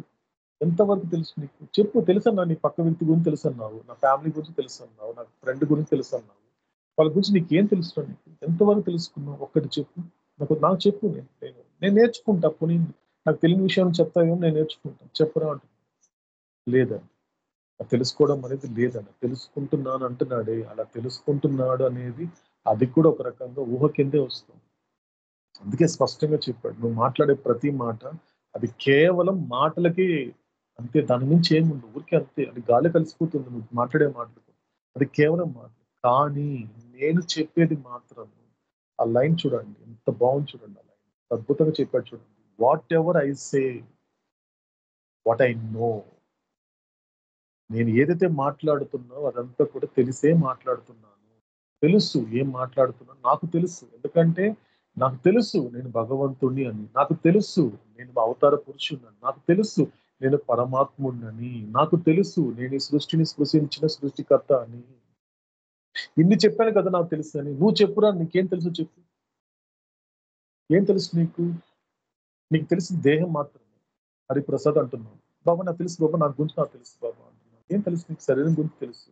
శరీరం ఒక జడమైంది, ఈ శరీరం కూడా ఇంకో దాన్ని ఆధారపడి మీద బతుకుతోంది. ఇది సూక్ష్మ శరీరం మీద ఆధారపడుతోంది. పోనీ ఆ సూక్ష్మ శరీరం ఏమైనా స్వతంత్రంగా ఉందా? లేదా మానసిక శరీరం మీద ఆధారపడింది. కొన్ని మానసిక శరీరం ఏమైనా స్వతంత్రంగా ఉందా? లేదు, అది బుద్ధి మీద ఆధారపడింది. బుద్ధి ఏమన్నా ఒక స్వతంత్రంగా ఉందంటే అది సంస్కారాల మీద ఆధారపడింది. కొన్ని సంస్కారం ఏదైనా కూడా స్వతంత్రంగా ఉందంటే అది వచ్చి ఎక్కడ సీట్ ఆఫ్ ఇండివిజువాలిటీ మీద ఆధారపడింది. కొన్ని సీట్ ఆఫ్ ఇండివిజువాలిటీ అనే సర్కిల్ వచ్చేసి అదన్నా కూడా ఒక స్వతంత్రంగా ఉందా అంటే అది ఎక్కడ దేని మీద ఆధారపడింది? పూర్తి చైతన్యం మీద ఆధారపడింది. కొన్ని పూర్తి చైతన్యం ఏదన్నా కూడా స్వతంత్రంగా ఉందంటే అది ఆత్మ మీద ఆధారపడింది. ఇదంతా ఎవరి మీద ఆధారపడింది? నీ ఆత్మ మీద ఆధారపడింది. ఆత్మ అనేది లేదనుకో నీకు గొప్ప పేరు పెడుతుంది ప్రపంచం, శవము. అంతవరకు హరిప్రసాద్ అని చెప్పి పిలిచినటువంటిదే ప్రపంచము. నీ ఆత్మ ఏదైతే ఉందో, ఏదైతే నా సద్వస్తు నీలో ఏదైతే ఉందో, నేను ఎవరితో అయితే మాట్లాడాలనుకుంటున్నావో అలా నువ్వు మాట్లాడకుండా, ఆలకించకుండా ఈ శరీరం విడిచిపెట్టేస్తావు. విడిచిపెట్టేసరికి అక్కడ పడిపోయావు అంతే, జడంగా పడిపోయావు. పడిపోయేసరికి నిన్నటి వరకు హరిప్రసాద్ అని చెప్పినటువంటి వాళ్ళు హరిప్రసాద్ అయితే నాకు సంబంధించిన వాడు అని చెప్పిన వాడు కూడా నాకు కొత్త పేరు పెట్టేస్తారు. ఏంటి? డెడ్ బాడీ, శవము. అంటే దాన్ని మనిషిగా చూడకుండా ఎలా అయిపోయింది? అదొక వస్తువు అయిపోయింది. జాగ్రత్తగా దించండి, అక్కడ పెట్టండి. ఏంటి? శరీరాన్ని వస్తువు అయిపోయింది. చూసారా? ఇది ప్రపంచం. ఇదే ఈ ప్రపంచం గురించి నువ్వు తెలుసుకుంటున్నా అంటున్నావు. ఈ ప్రపంచం గురించి నీకు తెలుసు అన్నావు. ఒక్కటి చెప్పరా? ఇదంతా ప్రయోజన రహితమైన మాటలు, ఎటువంటి ప్రయోజనం లేని మాటలు. కాబట్టి నువ్వు మాట్లాడే ప్రతి మాట ప్రయోజనం లేదు, ఏవో కాదు, జస్ట్ మాటలకే పరిమితము. కానీ నేను అలా కాదు, నేను అలాంటి వాడిని కాదు. నా మాటలు అలా ఉండదు. నేను తెలిసి మాట్లాడుతున్నాను. నువ్వు ఎంత బాధల్లో ఉన్నా కూడా, నువ్వు ఎన్ని కష్టాల్లో ఉన్నా కూడా నాకు తెలుసు నువ్వు సంతోషంగా ఉండొచ్చు అని. కానీ నాకు తెలిసి చెప్పినా కూడా నీకు తెలియనటువంటి అజ్ఞానం వలన ఆ మాటని కూడా నువ్వు నిర్లక్ష్యం చేస్తున్నావు. అది నాకు ఒక రకంగా హ్యూమిలియేషన్. నన్ను బాధ పెడుతున్నావే తప్ప వేరేమీ లేదు. కాబట్టి నాకు తెలుసురా, నాకు తెలుసు నీ గురించి, నాకు తెలుసు. హరిప్రసాద్ అనేటువంటి వాడు ప్రపంచంలో వచ్చాక తెలుసు, ప్రపంచంలో రాకముందు తెలుసు. వీడు ఎక్కడ మొదలైంది, వీడి ఆత్మప్రాయం ఎక్కడైతే మొదలైందో నాకు తెలుసు. ఎక్కడ ఎన్ని కోట్ల జన్మలు ఎత్తాడో నాకు తెలుసు. వీడు ఫలానా రాతిగా ఉన్నప్పుడు ఎక్కడ ఉన్నాడో నాకు తెలుసు. వీడు వృక్షంగా ఉన్నప్పుడు ఎక్కడ ఉన్నాడో నాకు తెలుసు. వీడు జంతువుగా ఉన్నప్పుడు ఎక్కడ నాకు తెలుసు. నాకే తెలుసు అంటాడు అవుతాడు. నాకు తెలుసు కదా, నాకే తెలుసు అంటున్నాడండి అవుతాడు. నిజమే కదండి. ఒక్కసారి దాన్ని శ్రద్ధగా ఆలకించే ప్రయత్నం చేసి, నాకే తెలుసురా నీ గురించి. కానీ ఏ జన్మలో అయినా ఇన్ని తెలిసినటువంటి వాడి గురించి నువ్వు నా గురించి తెలుసుకునే ప్రయత్నం చేశావా? ఇన్ని తెలుసుకుంటున్నావు లోకంలోకి వచ్చి, అది తెలుసుకుంటున్నావు, అది విద్య అంటావు, ఆ చదువుకోవడం అంటావు. ఎప్పుడైనా నా గురించి తెలుసుకునే ప్రయత్నం చేశావా? నా గురించి తెలుసుకోవడం అంటే నిన్ను నువ్వు ప్రశ్నించుకోవడం. ఏంటా ప్రశ్న? Who am I? నేనెవరిని ప్రశ్నించుకోవడమే నువ్వు నా గురించి తెలుసుకునే ప్రయత్నం చేయడము. హూ ఆర్ యు అన్నావు తప్ప, ఎన్ని వేల సార్లు, ఎన్ని కోట్ల సార్లు ఉంటావు ప్రపంచం వైపు తిరిగి హూ ఆర్ యు అన్నావు తప్ప హూ యామ్ ఐ అని ప్రశ్నించుకున్నావు? హూ యామ్ ఐ ప్రశ్నించుకుంటే నేను ఎవరు నీకు తెలిసి ఉంటుంది. కానీ ఏ జన్మలో చేయలేదు నువ్వు. ఇలా జన్మలు సాగదీసుకుంటూ వచ్చావే తప్ప ఎక్కడ చేయలేదు. కాబట్టి నాకు తెలుసు. నాకు తెలుసు అన్న విషయం నువ్వు తెలుసుకో. మొట్టమొదటి నువ్వు చేయాల్సిన పని ఏంటో తెలుసా? నేను ఈ మాట సందర్భంలో చెప్పే మాట ఏంటో తెలుసా? నాకు తెలుసు, నా తండ్రికి నా గురించి తెలుసు, కాబట్టి నేను బాధపడాల్సిన అవసరం లేదు. నా తండ్రి నా గురించి తెలుసు, నేను దేనికి భయపడాల్సిన అవసరం లేదు. నా తండ్రి నా గురించి పూర్తిగా తెలుసు, నేను ఎవ్వరికి దేనికి లోపడాల్సిన అవసరం లేదు. ఇది ప్రేమ అండి, ఇది ప్రేమ. అవతాడు చెప్పే ప్రేమ ఎటువంటిది? ఆ ప్రేమైక జీవితం. ఆ ప్రేమైక జీవితం ఎలా ఉంటుందంటే ఇలా ఉంటుందండి. ఇలా మాట్లాడతాడు, ఇలా చెప్తాడు, ఆ సంస్కారాలకి, ఆ మనసుకి ఇలా చెప్తాడు, తన బలహీనతలకి ఇలా సమాధానం చెప్తాడు. నా గురించి ఎవ్వరి లోకంలో ఎవ్వడికి తెలియదు, ఒక్క నా తండ్రి అయినటువంటి అవతార్ మెహర్ బాబాకి తప్ప. ఆయనకి తెలుసు నా గురించి. కాబట్టి నా గురించి తెలుసుకున్నటువంటి వాడికి, నా గురించి తెలిసినటువంటి వాడికి నాకు ఎప్పుడు ఏది ఎలా ఎవరి ద్వారా ఇవ్వాలనేది లోకం కన్నా లోకేశుడైన మెహర్ బాబాకి తెలుస్తుంది. ఇది కన్విక్షన్. ఇది నిశ్చయించుకోమన్నాడు అవుతాడు. ఇది నువ్వు నిశ్చయానికి రారా నువ్వు. ఇది కన్విక్షన్ తెచ్చుకో. లైఫ్ లో ఎప్పుడు సాగదీసుకుంటూ పోతావా? ఎన్నిసార్లు ప్రశ్నిస్తూ పోతావు. ఒక కన్విక్షన్ కి రా, ఒక నిర్భయంతో కూడిన నిర్ణయానికి రా. తెలుసు, కనీసం అట్లీస్ట్ ఇప్పుడైనా తెలుసుకో. నీ గురించి నాకు తెలిసినంతగా నీకు ఇక్కడ చుట్టుపక్కల ఉన్న వాళ్ళకి ఎవ్వరికి తెలియదు. నీ గురించి ఎప్పుడు తెలుస్తుంటుంది? ప్రపంచంలోకి వచ్చే సమయానికి నీకు బాగా పరిచయమైన వాళ్ళు ఎవరు అంటే మొట్టమొదటి పరిచయం నీ తల్లిదండ్రులు. అలాంటి తల్లిదండ్రులకి నీ గురించి తెలియదురా. నీ గురించి ఎలా ఏం తెలుస్తుంది వాళ్ళకి? నీ లోపల ఏం ఆలోచిస్తున్నావో నీ తల్లిదండ్రులు తెలుస్తుందా? నీ లోపల ఎంతెంత మురికి ఉందో నీ తల్లిదండ్రులు తెలుస్తుందా? నీ లోపల ఎటువంటి ఆలోచన చేస్తున్నావు, ఎంతెంత ఊహల్లో మునిగిపోతున్నావు నీ తల్లిదండ్రులు తెలుస్తుందా? వాళ్ళకి తెలియదు. ఎందుకంటే వాళ్ళు కూడా నీలాంటి వాళ్ళే. కాబట్టి ఇది గుర్తు పెట్టుకో, నాకు తెలుసు, నీ గురించి నాకు తెలుసురా.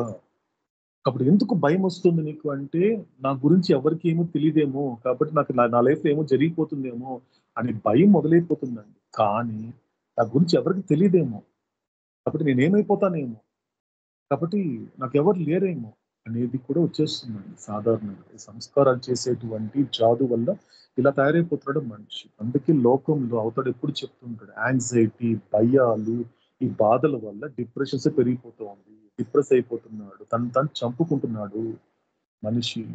ఎటువంటి మానవ జన్మ ఇది, ఏం చేసుకుంటున్నాడు, ఎలా వెళ్ళిపోతున్నాడు, ఏ వైపు వెళ్తున్నాడు మనిషి కూడా. కానీ అది కాదు. కాబట్టి అందుకే ఎవరితో ఉండాలి, ఎవరి మాటలు శ్రద్ధగా ఆలకించాలి, ఎవరి మాటలు ఆలకిస్తూ మాట్లాడడం నేర్చుకోవాలి అంటే నా గురించి తెలిసిన వాడితో నేను వెళ్ళాలి. కాబట్టి నా గురించి పూర్తిగా తెలిసిన వాడితో నేను ఉంటే నా గురించి తెలుసుకునే అవకాశం నాకు ఉంది. ఇది ఇంపార్టెంట్ అండి. మళ్ళీ రిపీట్ చేస్తాను చూడండి. నా గురించి తెలిసిన వాడి దగ్గర నేను ఉంటే నా గురించి నాకు తెలుస్తుంది. నా గురించి నాకు తెలియాలి. నా గురించి నాకు తెలియడం అంటే హరిప్రసాద్ గురించి కాదు. హరిప్రసాద్ అనేటువంటి వాడు లోకంలో రావడానికన్నా ముందు నా ఎగ్జిస్టెన్స్ ఉంది. నేను ఉన్నాను, అప్పటికీ ఉన్నాను. రేపు నేను శరీరం విడిచిపెట్టా కూడా నా ఎగ్జిస్టెన్స్ ఉంటుంది. కానీ ఎలా ఎగ్జిస్టెన్స్ ఉంటుంది? నేను శరీరంగా ఉండకపోవచ్చేమో, కానీ ఆత్మగా ఉంటాను కదండి నా ఎగ్జిస్టెన్స్. అందుకే అవుతాడు 7 రియాలిటీస్ చెప్పినప్పుడు ద ఓన్లీ రియల్ ఎగ్జిస్టెన్స్ అని ఫస్ట్ రియాలిటీ పెట్టాడు అవుతాడు. ప్రేమ కూడా పెట్టాడు. ప్రేమ సెకండ్ ప్లేస్ ఇచ్చాడు అవుతాడు. ఎగ్జిస్టెన్స్ ఫస్ట్ నువ్వు ఉన్నావని తెలుసుకోరా. You always exist. నీ బాధ ఏంటి? నువ్వు ఉండవని బాధ. నేను ఉండనేమోనండి రేపు. ఇంకో బాధ ఏంటి? నా పక్క వాళ్ళు ఉండరేమో అని బాధ. నేను అది చెప్తున్నాను రా. నేను భగవంతుడిగా, అవతార పురుషుడైనటువంటి నేను భగవంతుడిగా చెప్తున్నాను కదా. నమ్ము నా మాటని. నువ్వు ఉంటావు. You always exist. Others also exist, but not as bodies but as a source. వాళ్ళ శరీరాలుగా ఎగ్జిస్టెన్స్ అస్తిత్వం ఉండకపోవచ్చేమో, కానీ వాళ్ళ ఆత్మలుగా ఎప్పుడు ఉంటారు. కాబట్టి ఆత్మలుగా ఉండకపోవడం అనేది జరగదు. ఆత్మలుగా అందరూ ఉంటారు. గుర్తుపెట్టుకో. అందుకే నేను ఎవరినైనా ప్రేమించండి అనే మాట మాడినప్పుడు గుర్తుపెట్టుకోండి. ఈ లైన్ చాలా ఇంపార్టెంట్ అండి. మెహర్ బాబా దగ్గరికి దర్శనాలు ఇస్తున్నప్పుడు, రకరకాల జనాలు వస్తున్నప్పుడు, ముఖ్యంగా భార్య భర్తలు కానివ్వండి, తర్వాత తల్లి బిడ్డలు కానివ్వండి, లేకపోతే ఇలా రకరకాలుగా వస్తున్నప్పుడు మెహర్ బాబా ఎప్పుడు వాళ్ళ మధ్య ఉన్న సంబంధాన్ని అవుతాడు చెప్పేవాడు. ఒక భార్య వచ్చింది అనుకోండి, భర్తని ప్రేమించు. ఒక భార్య వచ్చినప్పుడు నీ భర్తని ప్రేమించు, భర్తకి భార్యని ప్రేమించు, తల్లిదండ్రులు వచ్చినప్పుడు నీ బిడ్డల్ని ప్రేమించు. ఇలా ఎప్పుడు చెప్తూ ఉంటాడు అవుతాడు. ఇలా చెప్తున్నప్పుడు ఒక వ్యక్తికి, ఒక ఆస్పిరెంట్ కి అర్థం కాలే. అదేంటి బాబా, అది అందరు చేసే పని కదా నువ్వు చెప్తున్నావు. అందరు ప్రతి ఇంట్లో కూడా అదే చెప్తారు కదా. ప్రతి తల్లిదండ్రులు తమ బిడ్డల్ని ప్రేమిస్తున్నామని చెప్తారు. ప్రతి భార్య తన భర్తని ప్రేమిస్తున్నామని చెప్తారు. ప్రతి భర్త తన భార్యని ప్రేమిస్తున్నాడని, ప్రతి భార్య తన భర్తని ప్రేమిస్తున్నాడని చెప్తుంటారు కదా బాబా అన్నప్పుడు, నీకేం అర్థమైంది ముందు నాకు చెప్పన్నాడు అవుతాడు. నేను ఎందుకు ప్రేమించండి దాని వెనక్కున్న తత్వం చెప్తాను. ముందు నీకేం అర్థమైంది అంటే, ప్రేమించడం అంటే ఏంటి? ప్రేమించడం అంటే ఏం బాబా? వాళ్ళకి కావాల్సిన విధంగా మనం చేసి పెట్టడము. సో వాళ్ళకి ఏ విధంగా కావాలో దానికి అనుగుణంగా మనము మార్చుకోవడము అని చెప్పినప్పుడు ఇక్కడ అవతారుడు కనెక్ట్ చేశాడండి. చిన్న విషయం. ఎందుకంటే ప్రపంచం ప్రేమించు అని చెప్పడం వేరు, సాక్షాత్తు అవతార పురుషుడు భగవంతుడిగా మాట్లాడుతూ చెప్పినటువంటి నువ్వు ఇతన్ని ప్రేమించని చెప్పడం అనేది కూడా వేరు. ఏంటి అది? ఆ రెండు ఉన్నటువంటి తేడా ఏంటి అంటే, ఇక్కడ 2 విషయాలు ఉంటాయండి గుర్తుపెట్టుకోవాల్సిన విషయం. ఇక్కడ ప్రేమించు అని చెప్పినప్పుడు అవతారుడు ప్రేమించు అంటే మనం ఒకవైపు చూపించి ఇతన్ని నువ్వు ప్రేమించు అని చెప్పినప్పుడు సాధారణంగా ఆ వ్యక్తిలో ఏం కనిపిస్తుందండి? శరీరం కనిపిస్తుంది. అంటే మెహర్ బాబా అంటే ఆ శరీరాన్ని ప్రేమించమంటున్నాడు. ఇది కొద్దిగా అండి చూడండి, ఇది కొంచెం శ్రద్ధ పెడితే అర్థమవుతుందండి. సాధారణంగా ప్రేమ అంటే ఏంటి, అవతాడు ప్రేమించండి అని చెప్పిన మాటకి వెనకున్న తత్వం అర్థమవుతుంది, అవతార తత్వం తెలుస్తుంది. సో నువ్వు ఆమె ఒక భర్తకి చెప్పాడు అనుకుందాం, భర్తకి చెప్తున్నాడు మెహర్ బాబా నీ భార్యని ప్రేమించు అంటున్నాడు. లేకపోతే భార్యకి చెప్తున్నాడు నీ భర్తని ప్రేమించు. ఇప్పుడు ఆ భార్యకి భర్తని ప్రేమించు అని చెప్పినప్పుడు ఆ భార్యకి భర్తలు ఏం కనబడుతోంది? శరీరమే కనబడుతోంది. అంటే ఇక్కడ అర్థం ఏంటి అంటే నీ భర్త శరీరాన్ని ప్రేమించు అని చెప్పడం అర్థం కాదండి. ఇది బాగా అర్థం చేసుకోవాల్సిన విషయం. అక్కడ మెహర్ బాబా ఆ భార్యకి ఏం చెప్తున్నాడంటే నీ భర్తలో 2 విషయాలు ఉన్నాయి. ఒకటి దేహము, 2 దేహి. 2 ఉన్నాయి. దేహం ఒకటి ఉంది, 2 దేహి ఉంది. దేహి అంటే దేహమును ధరించిన వాడు, ఆత్మ. కరెక్ట్గా చెప్పాలంటే ఆత్మ. దేహం అంటే నీ కళ్ళ ముందు కనిపించే దేహం.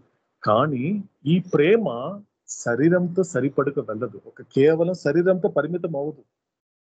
కాబట్టి నేను నీ భర్తని ప్రేమించు అని చెప్పడం కారణం ఏంటి అంటే నువ్వు నీ భర్తలో ఉన్నటువంటి ఎగ్జిస్టెన్స్, రియల్ ఎగ్జిస్ట్ అయినటువంటి ఆత్మని కనిపెడుతూ ఆత్మని ప్రేమించగలగాలి. అప్పుడు మీ ఇద్దరి మధ్య భౌతికమైనటువంటి సంబంధం కాదు, అది ఆధ్యాత్మిక సంబంధం కింద మారుతుంది. కాబట్టి దీన్ని బట్టి నాకు అర్థమైన విషయం ఏంటంటే నాకు అర్థమైనంత, ఎందుకంటే అప్పటికి నేను వేదాంతం ఇలాంటివి నేను కాస్త జర్నీ చేస్తున్నప్పుడు ఆ బ్యాక్గ్రౌండ్ లో నేను కాస్త కనెక్ట్ చేసుకుంటాను. కాబట్టి అప్పుడు నేను రాసుకున్న పదం అదే. నాకు అవతార్ చెప్పినటువంటి ఆ మాటకి నాకు అర్థమయ్యే భాషలో నాకు అవతార్ చెప్పిన మాట ఏంటంటే సో దేహం అనేటువంటిది నువ్వు ఎప్పుడు కూడా ప్రేమించడం కుదరదు. దేహాన్ని నువ్వు కామిస్తావు. కామం అంటే కోరిక అండి, వేరేం కాదండి. కామం అంటే ఏంటి, లస్ట్ ఏంటి అంటే ఒక కోరిక. ఆ దేహం పట్ల నువ్వు ఏదైతే కోరుకుంటున్నావో దాన్ని కామిస్తావు. దేహాన్ని కామించడము, దేహదారిని ప్రేమించడము, ఈ 2 ఉన్నాయండి. కానీ అవతార్ మెహర్ బాబా, అవతార పురుషుడైన పరమాత్ముడైనటువంటి మెహర్ బాబా ఒక వ్యక్తిని ప్రేమించు అని చెప్తున్నాడు అంటే దేహాన్ని కామించమని కాదు, దేహదారిని ప్రేమించమని. ఆ దేహాన్ని అంటిపెట్టుకున్నటువంటి ఈ దేహం అయితే ఎవరినైతే నమ్ముకుని ఉందో ఆ దేహం ఇప్పటికి ఉందో అటువంటి ఆత్మ గురించి తెలుసుకో, ఆత్మని ప్రేమించు. నువ్వు ఎప్పుడైతే నీ భర్త యొక్క ఆత్మని ప్రేమించడం వల్ల నేను చెప్పిన విధంగా నిస్వార్థంగా, ఇది చాలా చాలా చాలా ఇంపార్టెంట్, నిస్వార్థంగా. కాబట్టి ఒక భార్యాభర్తల మధ్య ఎటువంటి ఒక సంబంధం ఉన్నప్పటికీ కూడా అది అర్థవంతంగా ఒక పారమార్థిక వైపు వెళ్ళాలి అంటే మొట్టమొదటిగా నేర్చుకోవాల్సిన విషయం ఏంటంటే వాళ్ళిద్దరి మధ్య ఉన్నటువంటి స్వార్థం నిస్వార్థంగా మారినంత వరకు అది ఆధ్యాత్మికం కాదు. అది గుర్తుపెట్టుకో. ఎందుకంటే ఒక చిన్న ఎగ్జాంపుల్ అండి, ఇది కూడా ఎగ్జాంపుల్ ఉంది. ఎందుకంటే గురుప్రసాద్లో మెహర్ బాబా ఇలా దర్శనం ఇస్తున్నప్పుడు సో ఇద్దరు భార్యాభర్తలు బాబా దర్శనానికి వచ్చారు. సో బాబా దర్శనానికి వచ్చిన తర్వాత ఏం జరిగింది అంటే అప్పుడు సేమ్ యాజ్ ఇట్ ఇస్ గా బాబా చెప్తున్నాడు, ఆ భర్తకి చెప్తున్నాడు నీ భార్యని ప్రేమించు, భార్యకి చెప్తున్నాడు నీ భర్తని ప్రేమించు అని చెప్పినప్పుడు ఆ భర్త వెంటనే అదేంటి బాబా కొత్తగా మాట్లాడుతున్నారు, ఆయన నవ్వుతున్నాడు బాబాని చూసి. ఏమన్నా అంటే మాకు నిన్నే బాబా మాకు పూర్తయింది, మాకు షష్టి పూర్తయింది, 60 పూర్తి అయిపోయింది బాబా అన్నప్పుడు బాబా మళ్ళీ ఏం చెప్పాడంటే ఫస్ట్ పూర్తి పక్కన పెట్టి అధికారిని అడిగేది కూడా మళ్ళీ అదేంటి బాబా ఇన్ని సంవత్సరాలు నేను ఇద్దరు ప్రేమించుకుంటున్నాను కదా, ప్రేమిస్తూనే చూస్తున్నాను అన్నప్పుడు అప్పుడు బాబా ఏం చేశాడంటే వెంటనే ఒక క్వశ్చన్ అడిగాడండి. ఒక క్వశ్చన్, అది ప్రేమ కాదనేది నీ నుండి చెప్పిస్తాను అని చెప్పినప్పుడు అప్పుడు ఆ భార్యని అడిగాడండి. ఫస్ట్ ఆ భర్తతో ఉన్నప్పుడే ఒక భార్యని ఏం అడిగాడంటే రేపు ఒక చిన్న సంఘటన జరిగింది, నీ జీవితంలో ఒక సంఘటన జరిగింది, ఏంటి ఆ సంఘటన ఎగ్జాంపుల్ చెప్తున్నాను, దాన్ని బట్టి నీకు తెలుస్తుంది ఇది ప్రేమ కాదని నీకు తెలుస్తుంది. ఏం తెలుస్తుంది అంటే రేపు నీ భర్త సాయంత్రం 5 గంటలు రావాల్సిన టైంలో 5 అయింది, 6 అయింది, 7 అయింది, ఇంటికి రాలేదు. ఆటోమేటిక్గా నీకు కంగారు మొదలవుతుంది. కానీ నీకు ఎవరో ఫోన్ చేస్తారు. ఫోన్ చేసిన తర్వాత ఇలా నీ భర్తకి ఇలా యాక్సిడెంట్ అయింది, పలానా హాస్పిటల్లో ఉన్నారని తెలుస్తుంది.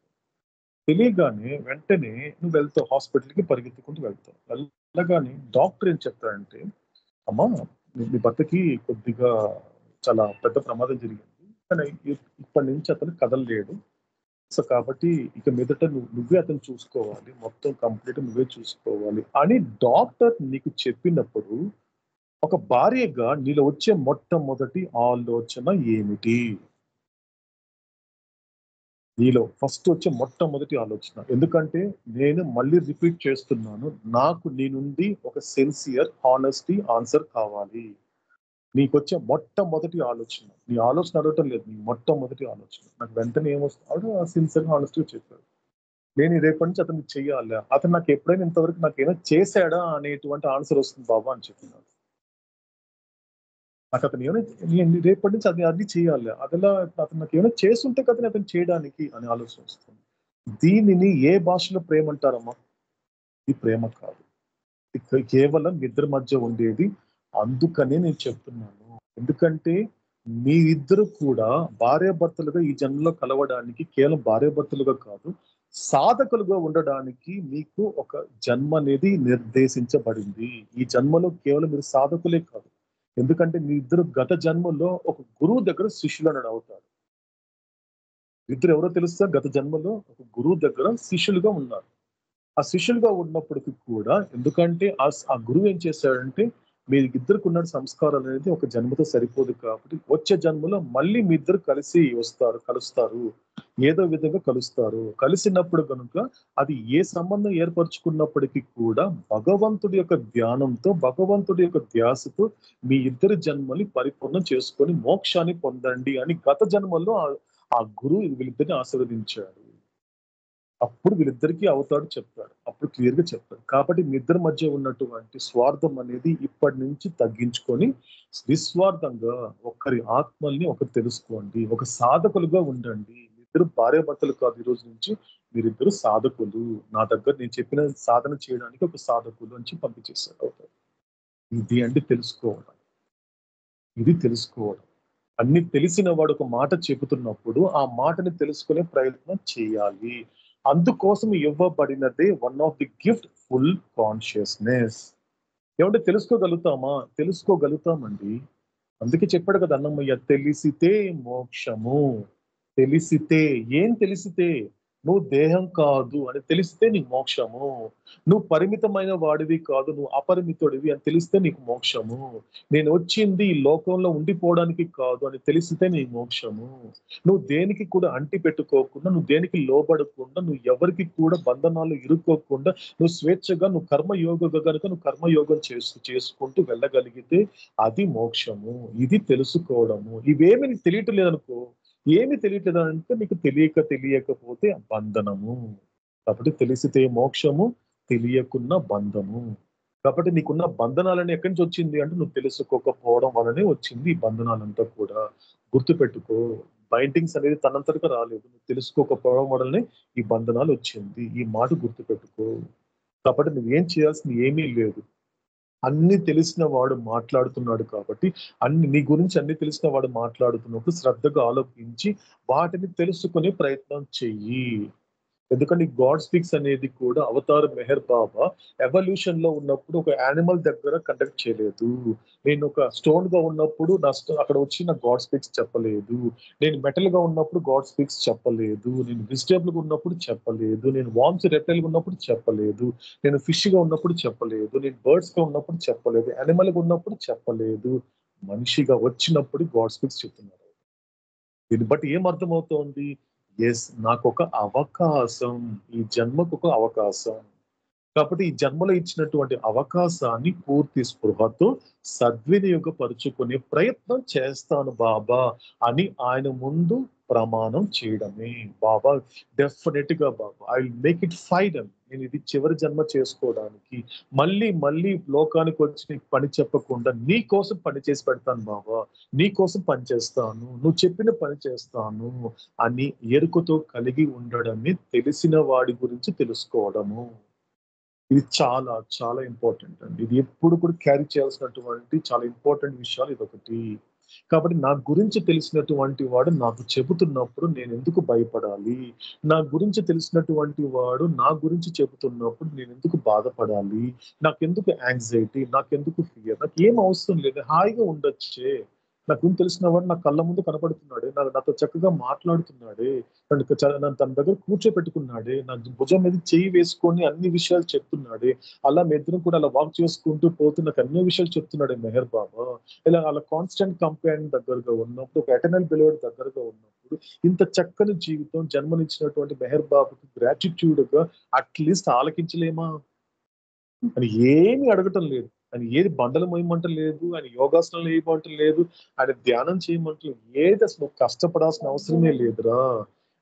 నా శ్రమ అంతా నాదే. అందుకే స్పష్టంగా చెప్పాడు. తన పాత్ర చెప్పాడు, నా పాత్ర చెప్పాడు. తన పాత్ర ఏంటి? మాట్లాడే శ్రమ నాది, నేనే మాట్లాడుతానురా. మాట్లాడే శ్రమ నాదే, ఆ శ్రమ నేనే పడుతున్నాను. నువ్వేం చేయొద్దు.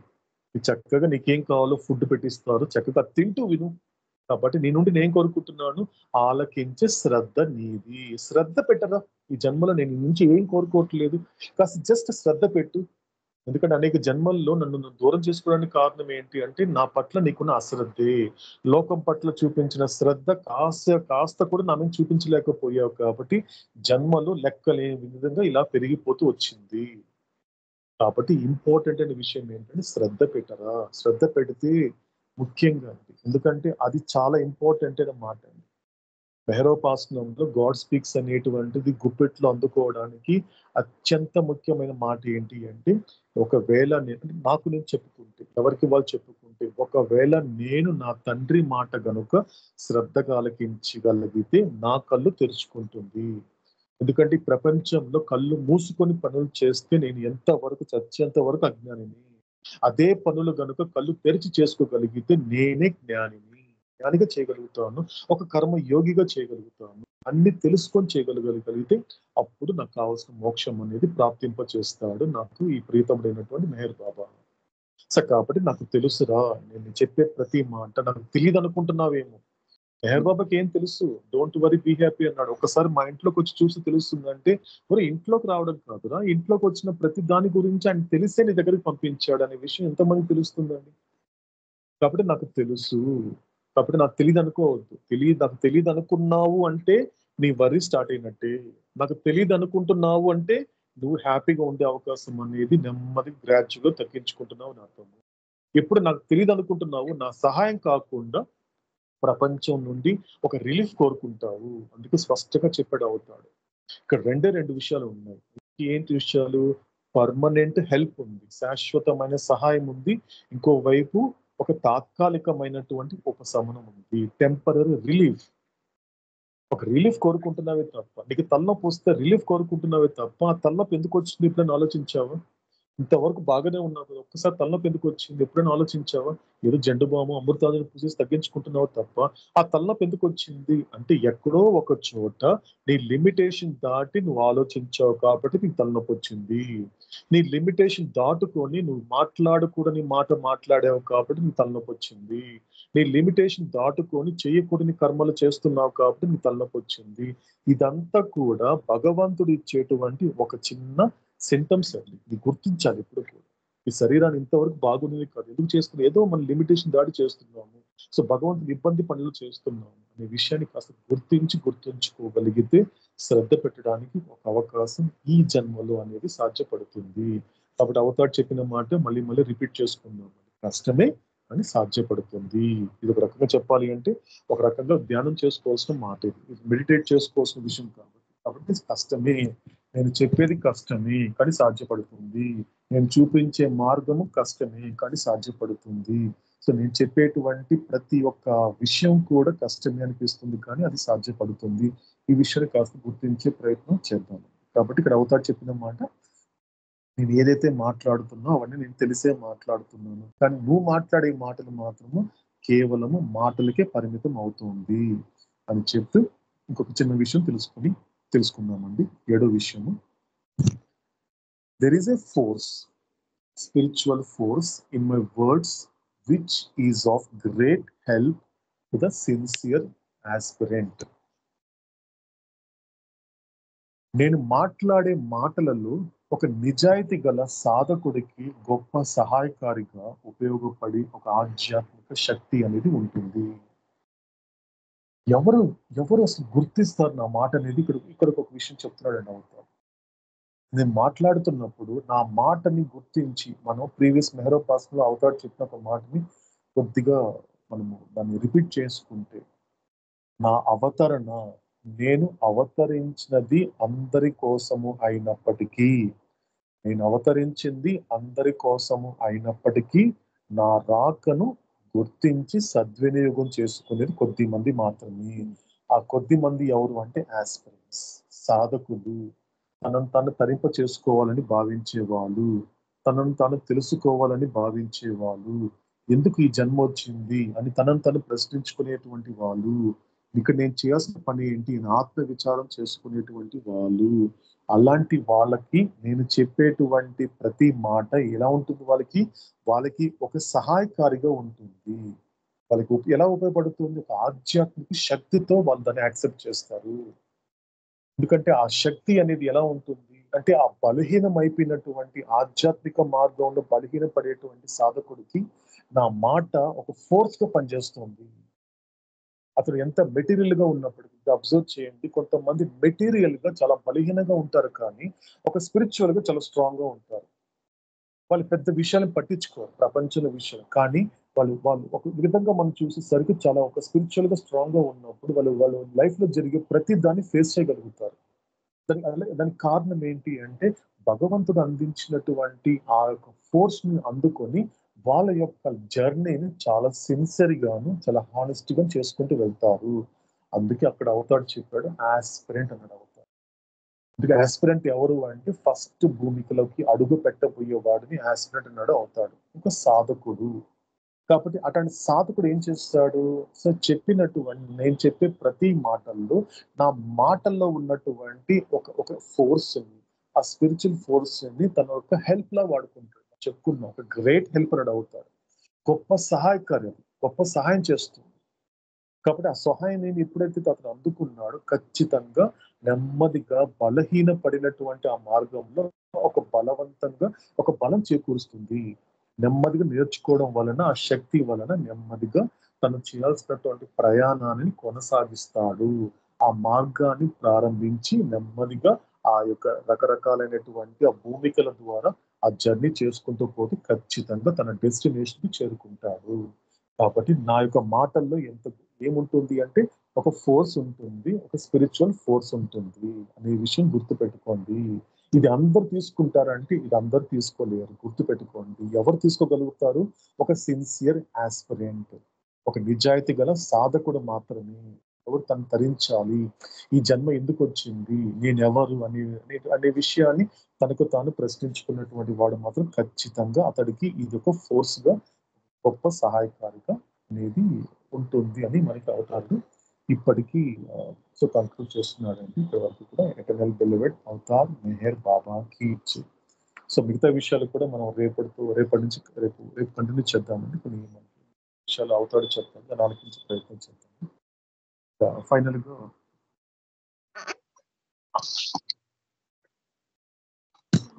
సో ఎవరైనా ఏం చెప్పాలనుకుంటున్నారండి, ఏం మాట్లాడాలనుకుంటున్నారు?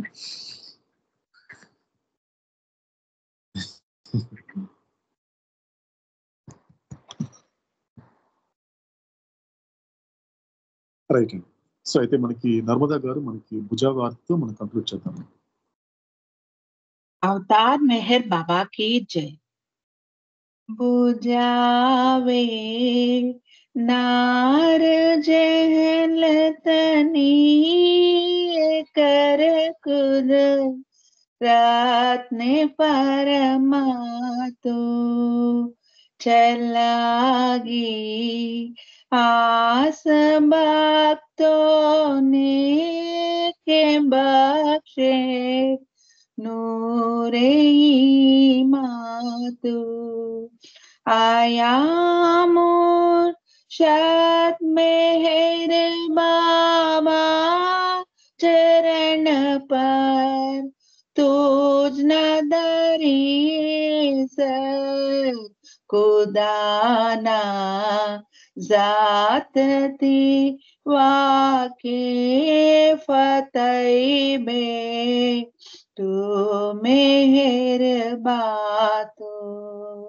तुझे मालिक हकीकत नो तू आशे बीने अरफ भी तुझे दरी या ये वहदत मारे पतनो होई तूफातो हमोर रावने सालिक बकसे ज्ञान ईजदनो के तू पर महात्मा ज्ञानी चने मो तारे इरफातो खुदाना प्रेमनो प्यालो पिलावे मस्त हमने कर के तुझ पर जान सदके साकिया पीरे पयमातु हमारी नाव भर दरिए तरावे तो हमें तरिए हमारा नाकुदा है मेहर बाबा चेनिगे बातो हमारा नाकुदा है मेहर बाबा चेनिगे बातो बुझावे नार जलतनी कर कुद रात्ने परमातु छलागी आस भक्तों ने के बख्शे नूरे मातु। अवतार मेहर बाबा की जय।